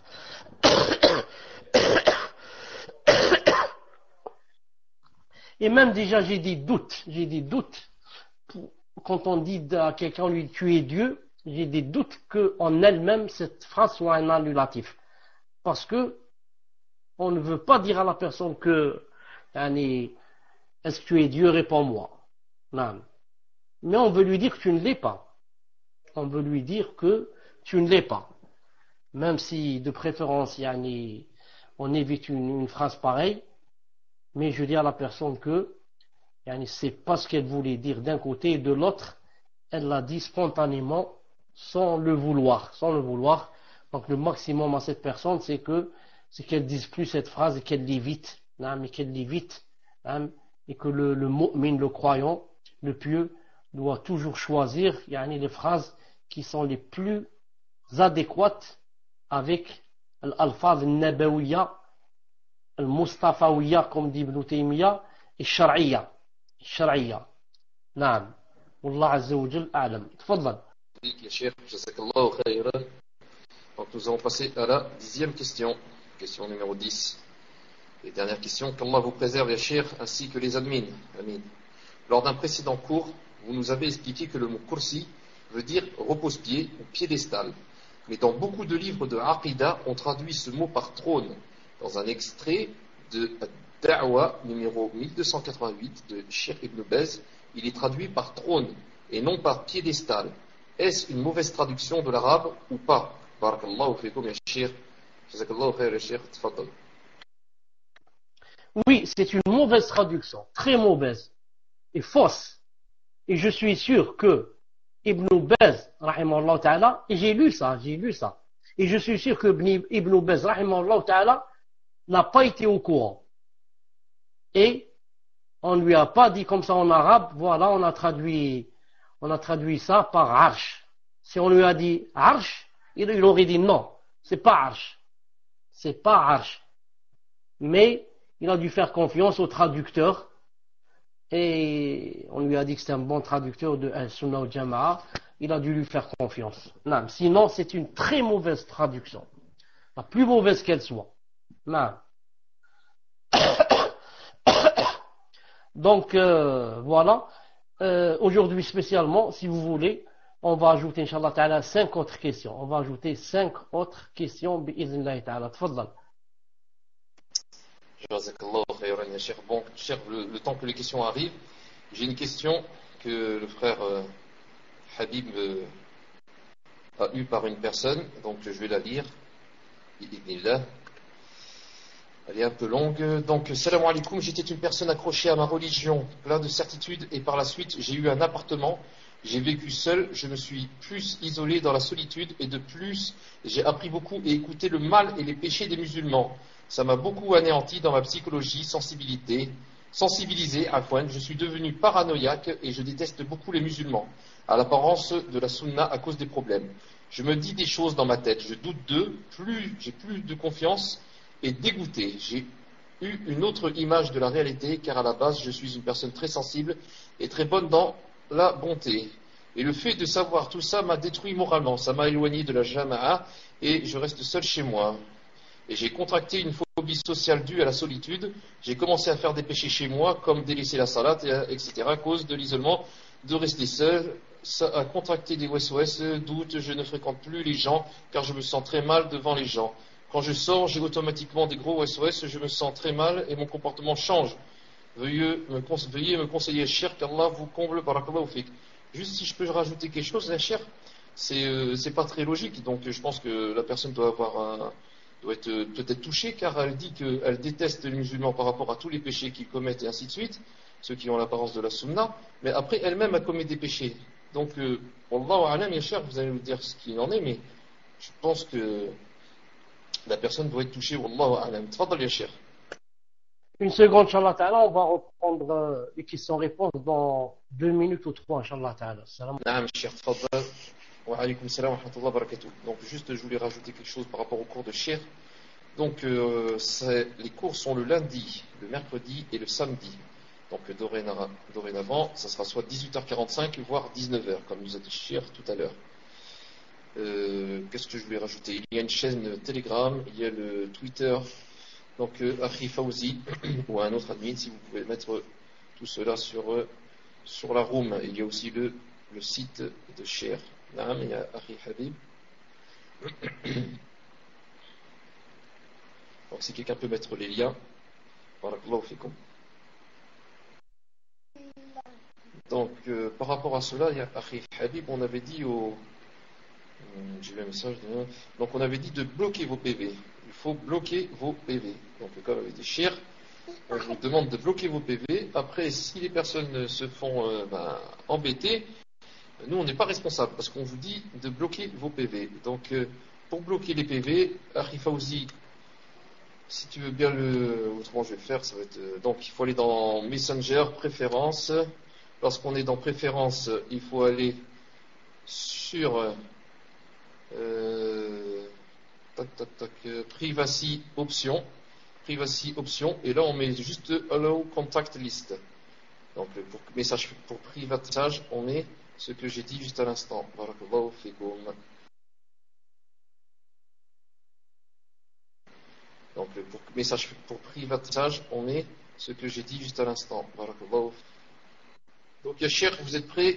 Là, je relis la question. Inch'Allah, je vous relis la question. J'étais une personne accrochée à ma religion, plein de certitudes, et par la suite j'ai eu un appartement. Donc la personne a eu un appartement. Est-ce qu'on peut nous dire si c'est un frère ou une sœur qui pose la question? Si Habib peut l'écrire, je continue la question. Donc la personne dit, j'ai eu un appartement, j'ai vécu seul, c'est un frère. J'ai vécu seul, je me suis isolé dans la solitude, et de plus j'ai appris beaucoup et écouté le mal et les péchés des musulmans. Ça m'a beaucoup anéanti dans ma psychologie. Sensibilisé, je suis devenu paranoïaque et je déteste beaucoup les musulmans, à l'apparence sunna. À cause des problèmes, je me dis des choses dans ma tête, je doute d'eux, plus de confiance et dégoûté. J'ai eu une autre image de la réalité, car à la base, je suis une personne très sensible et très bonne dans la bonté. Et le fait de savoir tout ça m'a détruit moralement, ça m'a éloigné de la jama'a. Je reste seul chez moi et j'ai contracté une phobie sociale due à la solitude. J'ai commencé à faire des péchés chez moi, comme délaisser la salat, etc. À cause de l'isolement, de rester seul, ça a contracté des wasawis, des doutes. Je ne fréquente plus les gens car je me sens très mal devant les gens. Quand je sors, j'ai automatiquement des gros wasawis, je me sens très mal et mon comportement change. Veuillez me conseiller, cher, qu'Allah vous comble. Barakallahu fik. Tfadal, cher. Wa jazakallahu khayran. Naam.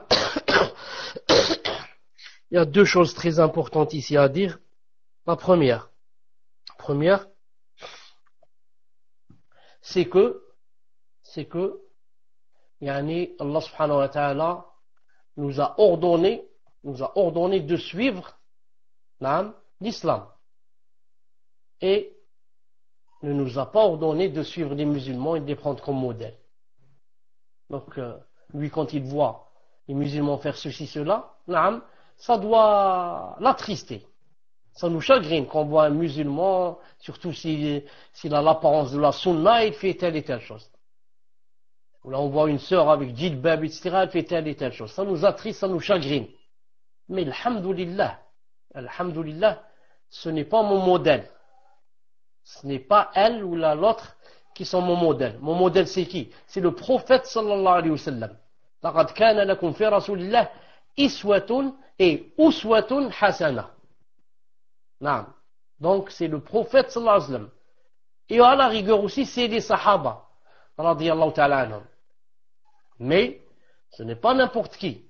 N'importe quel musulman, maintenant, il va faire des fautes, etc. Je vais dire c'est l'islam qui a fait ça ou là. Et comme a dit quelqu'un de très connu, alhamdoulilah, quelqu'un reconverti, un Français qui s'est reconverti, il a dit, alhamdoulilah, louange à Allah, que j'ai connu l'islam avant de connaître les musulmans. Alhamdoulilah, que j'ai connu l'islam avant de connaître les musulmans. Naam. Donc ça, c'est la première des choses qu'il faut mettre dans la tête. Le modèle, c'est l'islam, c'est le Coran et la Sunna. Et ce n'est pas les gens et les musulmans. Et la deuxième des choses, c'est que c'est très dangereux pour une personne de rester comme ça seule et de vivre esselée, loin des gens. Très, très, dangereux. Le prophète, sallallahu alayhi wa sallam, a dit dans un hadith authentique, qui se trouve dans les livres de Sheikh al-Albani, Sahih al-Jami' et les autres, il a dit Inna shaytana ma'al wahid wa innahu min al-ithnayni ab'ad. Il a dit le shaytan est avec la personne esselée et il est loin de deux personnes. Quand on est deux et plus, il est loin. Quand on est seul, il est avec nous. Il nous tient compagnie. Donc quelqu'un va dire, donc maintenant, si je vis seul, comment je fais? Je suis célibataire, je vis seul. Je suis divorcé, je vis seul. Je n'ai pas d'enfant, je vis seul dans mon appartement. Comment je fais? Donc je suis avec le shaitan. Je lui dis, le shaitan, quand tu es seul, le hadith a dit qu'il va être avec toi. Mais ça ne veut pas dire que tu ne peux pas le chasser, tu le chasses. Naam, en étant toujours sous la haute surveillance. Je me surveille, je ne me laisse pas aller. Naam. Et ensuite, je peux être seul, mais avec les gens. Comment cela? Bien sûr, quand je suis seul, qu'est-ce que je vais faire? Ça dépend. Si maintenant je vais regarder la télé et je vais voir des choses qui ne sont pas bien. Donc maintenant, je suis avec les gens, avec les shayatines. Je ne suis pas avec le shaitan, comme a dit le prophète. Avec les shayatines. Tous les shayatines sont avec moi maintenant. À la télé, dans la maison. Ils sont contents de ce que je vois. Mais, si par contre maintenant, je vais ouvrir les livres des Sahaba, et je vais ouvrir les livres du tafsir, les livres du fiqh, les livres de la sira, les livres de la aqida, je suis avec qui? Je suis avec le prophète sallallahu alayhi wa sallam, avec les Sahaba, avec les tabi'un, avec les grands savants. Naam, je suis plus seul. Je suis plus seul. Car le shaitan est avec le seul quand il est seul. Naam, il met sa main sous sa joue et commence à penser. Il commence à penser, c'est quoi cette vie, c'est quoi ceci, c'est quoi cela. Ici, le shaitan va venir. Mais moi, je lui laisse pas de temps. Naam. Je suis avec les livres, je suis avec les cours, je suis à quatre sur tête, en train d'écouter les sharh, shuruhat de Sheikh Ibn Uthaymin, de Sheikh Ibn Baz, de Sulaiman Ruhaili, de Mohamed Ben Hadi Madkhali, de Sheikh Rabi' de Hafidhahullah. Et comme ça, là, je ne laisse plus de temps à qui? Au shaitan. Je dis à cette personne, il faut casser ce mur qui a fait de sorte que tu t'es éloigné des frères. Et le prophète alayhi salam a dit que Inna Allah ma'al jama'a. Naam. Allah subhanahu wa ta'ala était avec la jama'a. Et que je dois avoir des contacts avec des frères. Et si je suis une sœur, je dois avoir des contacts avec des sœurs. Des sœurs qui sont comme moi, dans le même minhaj. Et qui sont mieux que moi. Dans le bon comportement, dans la science, dans ceci. Naam. Les voir, ça fait déjà monter la foi, bi'idhnillahi ta'ala. Naam.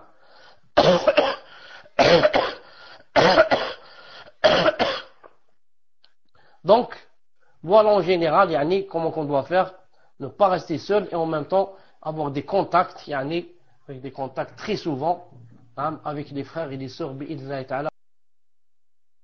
Donc, j'ai compris, Cheikh a été déconnecté, frère, Inch'Allah. Donc, le temps que Cheikh revienne. On rappelle lundi, mercredi, samedi, 18h45, 19h, les cours de Cheikh commenceront désormais. Pour ce qui est alors d'être au courant de s'il y a cours ou pas, vous vous avez la chaîne Telegram. Donc si un frère peut mettre le lien de la chaîne Telegram de Cheikh Chalabi, et vous avez aussi le Twitter de Cheikh Chalabi, mais par contre sur le Twitter, Cheikh ne dira juste s'il y a cours. Non, pardon, s'il n'y a pas cours. Cheikh dira sur son Twitter s'il n'y a pas cours. Autrement, s'il ne met rien sur son Twitter, c'est qu'il y a cours. Voilà. Donc voilà la chaîne Telegram. Barakallahu fik ya akhi. Donc voilà. On attend le retour de Cheikh. Barakallahu fik. Vous m'entendez? Taïb, je ne sais pas exactement quand je me suis déconnecté. Est-ce que vous pouvez me dire où est-ce que je me suis arrêté, ou bien avez-vous tout entendu? Je ne sais pas.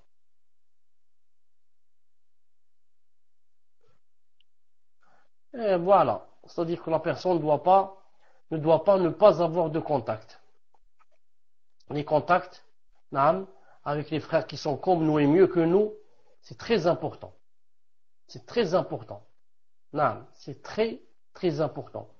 Ça permet de se fortifier dans la foi. Ça permet de s'encourager. Et de dire, tu vois, je ne suis pas le seul là. Alhamdulillah, on est, masha'Allah, on est un groupe. On est comme ça. Ça donne même la douceur de la foi.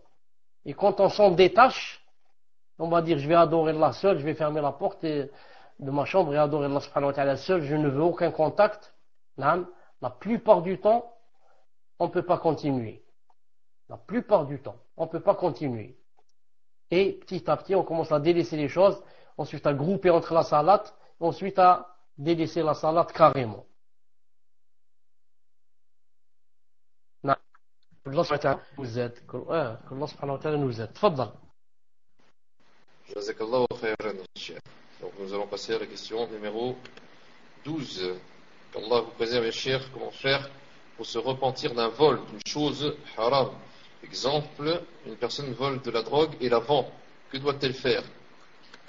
Allah dit le vol et en plus de la drogue. Allahu Akbar. Fadal, Cheikh. Donc il dit, comment faire pour se repentir d'un vol, d'une chose haram. Exemple, une personne vole de la drogue et la vend.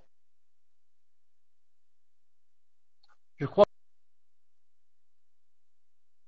que la bonne question aurait été de dire ça au passé. Je crois que c'est ça là. Donc je sors et je reviens, Inch'Allah ta'ala. Vous m'entendez? Vous m'entendez? Donc celui qui a volé quelque chose de haram, il a vendu. Il a vendu. Il a fait. Et vous voyez les péchés qu'il a fait. Il a volé. Il a vendu le haram. Il a vendu le haram. Voler de la drogue et la vendre. Salam alaikum. Donc une personne qui a volé une chose haram et aussi l'a vendue, qu'elle fasse le repentir avec les conditions, qu'elle demande à Allah subhanahu wa ta'ala pardon. Et toute personne qui a volé une chose autrefois,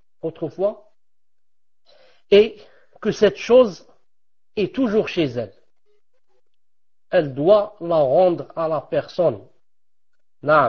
Ou bien, si elle ne connaît pas la personne, par exemple la vendre et donner cet argent au nécessiteux avec l'intention que c'est pour la personne que j'ai volé. Si je ne sais pas où trouver la personne. À condition, quelle condition? À condition que la chose volée n'est pas haram. Vous comprenez? À condition que la chose volée n'est pas haram. Supposons par exemple que j'ai volé de la drogue autrefois et que j'ai toujours cette drogue avec moi, ou là qu'il en reste une grande partie par exemple,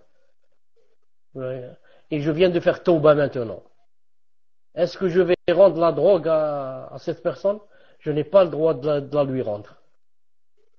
Je m'en débarrasse en jetant cette drogue dans la mer. Et je fais tauba bi'idhnillahi ta'ala.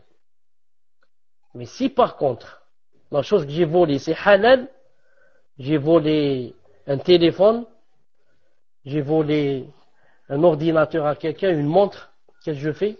Je dois la lui rendre si je sais où trouver cette personne.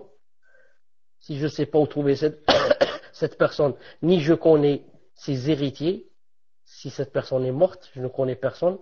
Donc, je vends par exemple cette montre et l'argent je le donne aux nécessiteux avec l'intention que c'est pour la personne volée. Bi'idhnillahi ta'ala. Tfadal. Ah, oui, cher. Le Habib qui a mis un truc et ça m'avait fait rire. Donc, on va passer à la prochaine question. Question numéro 13. Une personne s'est fait voler sa voiture. Est-ce permis de faire une quête d'argent pour lui car il doit encore payer une somme pour terminer de payer cette voiture? تفضل يا شيخ وجزاك الله خيرا. Donc, Habib a dit que jeter la drogue dans la mer peut être oisif aux poissons. C'est vrai, si on va jeter des quintaux et des quintaux. Moi, je parlais Annie, de quelques grammes. Il m'en reste par exemple 200 grammes ou 300 grammes ou 500 grammes ou quelque chose comme ça. Non. Une personne s'est fait voler sa voiture. Est-ce permis de faire une quête d'argent pour lui car il doit encore payer une somme pour terminer de payer cette voiture? Est-ce permis de faire une quête d'argent? Ce n'est pas seulement permis, c'est même conseillé. Non, comme a dit le prophète alayhi salam dans un hadith Hassan. Cheikh Al-Albani a dit hadith Hassan dans le Mishkat. Non, il a dit أنفع الناس نعم أنفعهم للناس, c'est-à-dire que les meilleurs des gens, أو خير الناس أنفعهم للناس, les meilleurs des gens ce sont ceux qui sont les plus utiles par rapport aux autres. Le meilleur gens, c'est celui qui est jeune et pas sans lui à prier. Ça c'est bien, c'est masha'Allah. Mais c'est aussi quoi? Celui qui est utile aux autres. Ensuite, il a dit, alayhi salam, il a dit, tu fais rentrer le sourire dans le même hadith. Tu fais rentrer le sourire à ton frère. Ou bien il a dit, tu fais rentrer la joie dans son cœur. Ou bien il a dit, tu chasses de lui un souci. Et ici, celui-là, celui à qui on a volé sa voiture, c'est devenu un souci pour lui ou pas? Un grand souci. Non. Et quand il a dit ici, on va faire une quête d'argent pour l'aider à ce qu'il achète une voiture. Si tu l'aides à acheter une voiture, tu vas rentrer une joie dans son cœur ou pas? Une grande joie. Et quand il sent qu'il y a des gens qui sont autour de lui pour l'aider, il va sentir de la joie, il va pas sentir. Il va sentir de la joie. Et comme ça. Non. Tout ça, si la personne le fait pour le visage d'Allah subhanahu wa ta'ala, et que cette personne, bien sûr, est connue, que c'est une personne, c'est-à-dire normale, on ne connaît pas de mal d'elle. Ce n'est pas une personne qui, avec sa voiture, ne cesse de faire monter les femmes dans sa voiture pour aller faire le haram et pour aller danser, etc. Celui-là, je ne l'aide pas. Mais c'est une personne, masha'Allah, un père de famille ou qui n'utilise sa voiture que normal, comme tout le monde. Celui-là, je l'aide, Inch'Allah ta'ala. Si je le fais pour le visage d'Allah, Inch'Allah ta'ala, j'aurai beaucoup de récompenses. Naam, tfaddal. 14 questions d'un frère qui demande: est-il obligatoire de prier sur notre prophète alayhi salatu wassalam quand le mu'addin prononce son nom, son prénom? Est-ce qu'il est obligatoire de prier sur lui alayhi salatu wassalam? Tfaddal ya Cheikh wa jazakallahu khayran. Nous, les musulmans, on a deux choses. La première, on adore qu'Allah Azza wa Jal. On n'adore pas autre chose en dehors de lui ou bien avec lui. Et la deuxième des choses, on ne l'adore qu'avec sa législation. On ne l'adore pas avec nos passions et notre philosophie. Or, le prophète sallallahu alayhi wa sallam nous a montré comment qu'on fait et qu'est-ce qu'on dit si on entend l'adhan. Il a dit, dites comme il dit. Dites comme il dit. Et quand il termine, faites la prière sur moi et demandez-moi, l'ouasila. Donc, quand il a dit dites comme il dit, ça veut dire, quand il dit, Ashhadu an la ilaha illallah, je dis ashhadu an la ilaha illallah. Et je ne dis pas par exemple ashhadu an la ilaha illallah azza wa jal. Ashhadu an la ilaha illallah ar-Rahman ar-Rahim. Non. Je dis exactement comme dit le mu'adhin. Ashhadu an la ilaha illallah. Et quand on arrive, ashhadu anna Muhammadan Rasulullah, je dis seulement ashhadu anna Muhammadan Rasulullah. Et je ne dis pas ashhadu anna Muhammadan sallallahu alayhi wa sallam Rasulullah. Ou je ne dis pas ashhadu anna Muhammadan Rasulullah sallallahu alayhi wa sallam. Tout ça pourquoi? Est-ce que parce que je n'aime pas le prophète islam? Est-ce que parce que je n'aime pas faire la prière sur lui? Réponse, non. C'est parce que je n'aime pas la bid'a, c'est tout. C'est parce que tellement j'aime le prophète islam que je me suffis à ce qu'il m'a ordonné de dire, ordonné de faire. C'est comme dans le tashahhud. Quand je dis tahiyatullah zakat, ensuite je dis ashhadu an la ilaha illallah ashhadu Muhammad abdu wa rasuluhu. Je ne dis pas ashhadu anna Muhammadan sallallahu alayhi wa sallam abdu wa rasuluhu. Donc, où est-ce qu'on s'est arrêté à la réponse quand je répondais? C'était quoi ce que vous m'avez entendu dire yani, en dernier? Fadlan. Cher, en fait, vous étiez en train de répondre à la question là. Et je voulais juste vous dire, c'est que lui, il demande, est-ce qu'on doit prier sur le prophète alayhi salam lorsqu'on entend le mu'adhin dire le prénom du prophète, c'est-à-dire le mu'adhin dit ashhadu anna Muhammad Rasulullah, est-ce qu'on doit dire sallallahu alayhi wa sallam lorsqu'on entend le mu'adhin, lorsqu'il dit le prénom du prophète alayhi salatu wa sallam? Tfaddal Cheikh. Justement, Akhi Mahmoud, tout ce que j'ai dit depuis tout à l'heure, c'était pour dire qu'on ne dit pas. Et que nous, on adore Allah subhanahu wa ta'ala avec sa législation. Et que le prophète sallam nous a pas dit de dire. Il nous a dit répétez ce que dit le mu'adhin. Il n'a pas dit dites alayhi salam. Et moi aussi je répète ce qu'a dit le mu'adhin. Le mu'adhin n'a pas dit alayhi salam. Il a dit shahadu anna Muhammadan Rasulullah. C'est tout. Et moi je dis shahadu anna Muhammadan Rasulullah. Voilà ce que je veux dire. La même chose dans le tashahhud. Je ne dis pas shahadu anna Muhammadan sallallahu alayhi wa sallam. Shahadu anna Muhammadan abd. Naam.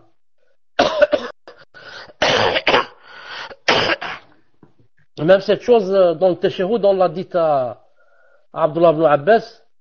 Il a dit oui, je sais que Muhammad c'est Rasulullah, ou bien je sais que Allah c'est Azza wa Jal, mais nous on se suffit à ce qu'il y a dans la sunna. Juste pour terminer, il y a une sunna que beaucoup de gens ne connaissent pas. Il y a une sunna que beaucoup de gens ne connaissent pas.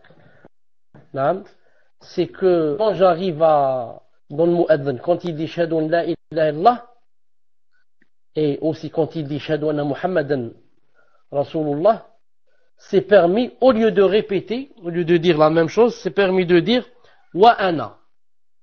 En arabe, wa ana, en français, ça veut dire et moi aussi. Et moi aussi. Voilà. Ça veut dire que quand tu entends le mu'adhin, il dit shahadu an la ilaha illallah, c'est permis que tu choisis, ou bien tu dis shahadu an la ilaha illallah, ou bien tu dis wa ana. Wa ana, ça veut dire moi aussi. Et le mieux serait quoi? Serait et la plupart du temps, on répète, on dit shahadu an la ilaha illallah, et quand il dit shahadu Muhammad Rasulullah, tu dis shahadu anna Muhammadan Rasulullah, et de temps en temps, quand il dit shahadu an la ilaha illallah, tu dis wa ana, et quand il dit shahadu anna Muhammadan Rasulullah, tu dis wa ana. Et comme ça, en même temps, tu apprends aux gens une sunna qu'ils ne connaissent pas, et en même temps, tu fais revivifier une sunna peut-être qui est morte. Naam. Tfadal pour la dernière question. Naam, jazakallah khayran, Cheikh. Donc, on va passer à la 15e et dernière question, qui est, Afwan, je vais en mêler avec Baylux. Est-il recommandé de glorifier ou d'exalter notre Seigneur quand il est cité comme on le fait avec la prière sur le prophète sallallahu alayhi wa sallam? Donc, je fais un copier-coller et je vous mets ça sur Patok. Tfadal, Cheikh. Est-il recommandé de glorifier ou d'exalter notre Seigneur quand il est cité? Quand on le fait comme on le fait avec la prière sur le prophète islam. Je ne sais pas ce qu'il veut dire exactement. Là où il est cité Azza wa Jal, Naam, par exemple dans le Coran, ou dans la Sunna, dans les invocations, etc., on se suffit à ce qu'a dit le prophète alayhi salam. Naam. C'est comme, je reviens au tashahhud. Quand tu dis tahiyatullah, ensuite tu dis wa ashhadu an la ilaha illallah. Naam. Tu dis pas par exemple wahdahu la sharika lah. Ashhadu an la ilaha illallah wa ashhadu anna Muhammadan abduhu wa rasuluh. Tu n'ajoutes pas toi des choses wa ashhadu an la ilaha illallah azza wa jalla, la ilaha illallah al-azim, ashhadu an la ilaha illallah ar-rahman ar-rahim. Tout ça tu l'ajoutes pas. Tu te suffis à exécuter à la lettre ce que t'a appris le prophète sallallahu alayhi wa sallam. C'est pour ça que quand tu lis le Coran, par exemple tu vas étudier Alif Lam Mim, Allahu la ilaha illa huwa al-hayyul qayyum. Quand tu dis Allahu la ilaha illa huwa, ou bien Ayat al-Kursi, Allahu la ilaha illa huwa al-hayyul qayyum, tu vas pas dire Allahu azza wa jal la ilaha illa hu et tu Rahman Rahim, tu vas ajouter des choses. Non. Non. Tu l'exaltes et tu le glorifies quand c'est toi qui dis des choses de lui, par exemple. Comme disaient les savants, ils disent c'est pas bien de te dire par exemple Allah a dit cette chose. Tu dis Allah Ta'ala, Allah Azza wa Jal, Allah Jalla fi'ulah. Et comme ça.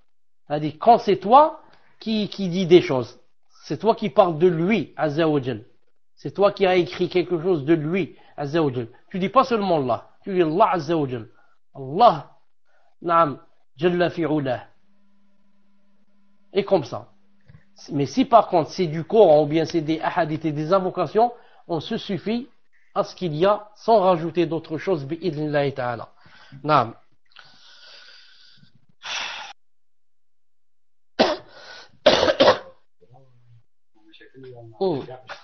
Il y a quelqu'un ici qui est mon gendre.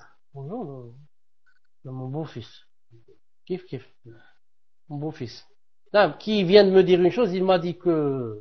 On termine avec ça. Vous m'entendez d'abord?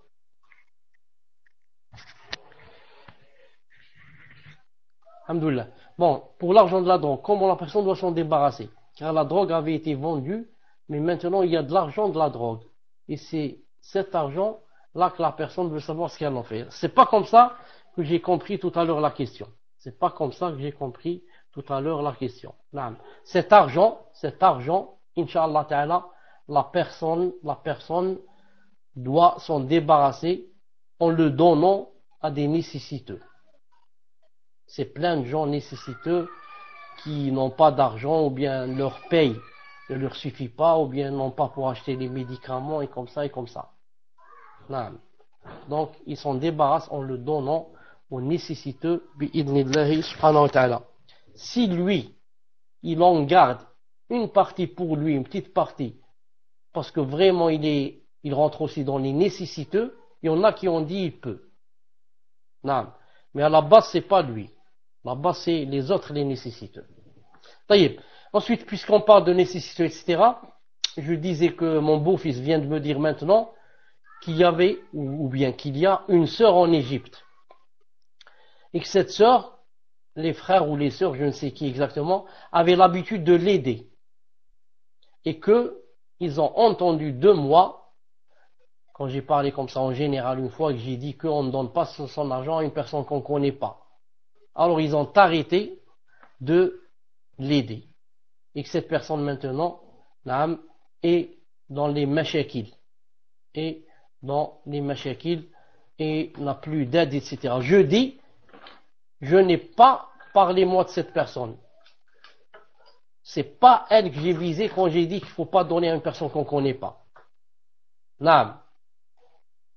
Au contraire, une personne pareille, on doit l'aider.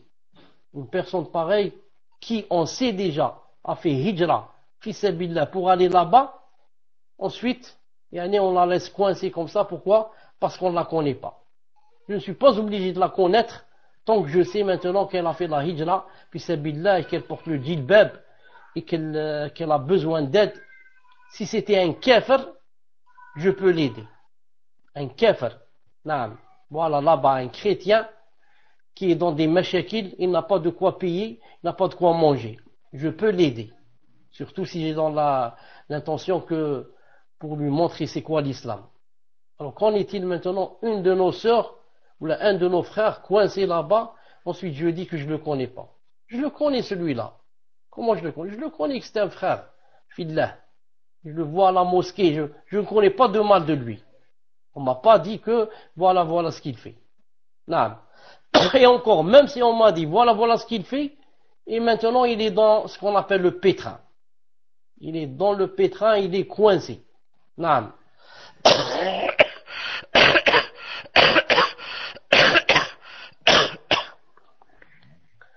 Donc, moi quand j'ai dit je n'aide pas quelqu'un, je donne pas à quelqu'un mon argent, à quelqu'un que je connais pas, c'est pour les aides qu'on appelle, c'est pour les récoltes d'argent. Quelqu'un qui veut récolter de l'argent, moi je lui donne pas, je sais pas ce qu'il va faire avec mon argent. Mais quand c'est une personne qui a l'apparence, elle est dans le besoin, elle me dit aide-moi, je l'aide. Non, je l'aide. Si maintenant, moi j'ai dit je donne pas à Baraka City, mais que je connais un pauvre qui a besoin d'argent, ou je connais des gens, eux-mêmes je les connais, ils n'ont pas d'eau, et ils ont besoin de construire un puits, je les aide. Mais je suis pas obligé de passer par une autre personne, je les aide directement. Voilà l'argent pour creuser le puits, bi'idhnillahi ta'ala. Non. Mais je ne voulais pas d'intermédiaire, car l'intermédiaire, où est la preuve que mon argent, il va le faire arriver où je veux. C'est ça le problème. Et si l'intermédiaire, c'est quelqu'un de salafi, c'est quelqu'un de digne de confiance, quelqu'un qui a une tazkiya, ça, il n'y a plus de problème. Je lui donne aussi à l'intermédiaire. Mais je ne donne pas à une personne que je ne connais pas. Non, surtout si je connais d'elle, cette personne, je connais d'elle que elle fréquente n'importe qui, je ne sais quoi. Non. On se rencontre, Inch'Allah Ta'ala, dans 2 jours. سبحانك اللهم وبحمدك أشهد أن لا إله إلا أنت أستغفرك وأتوب إليك. السلام عليكم ورحمة الله وبركاته.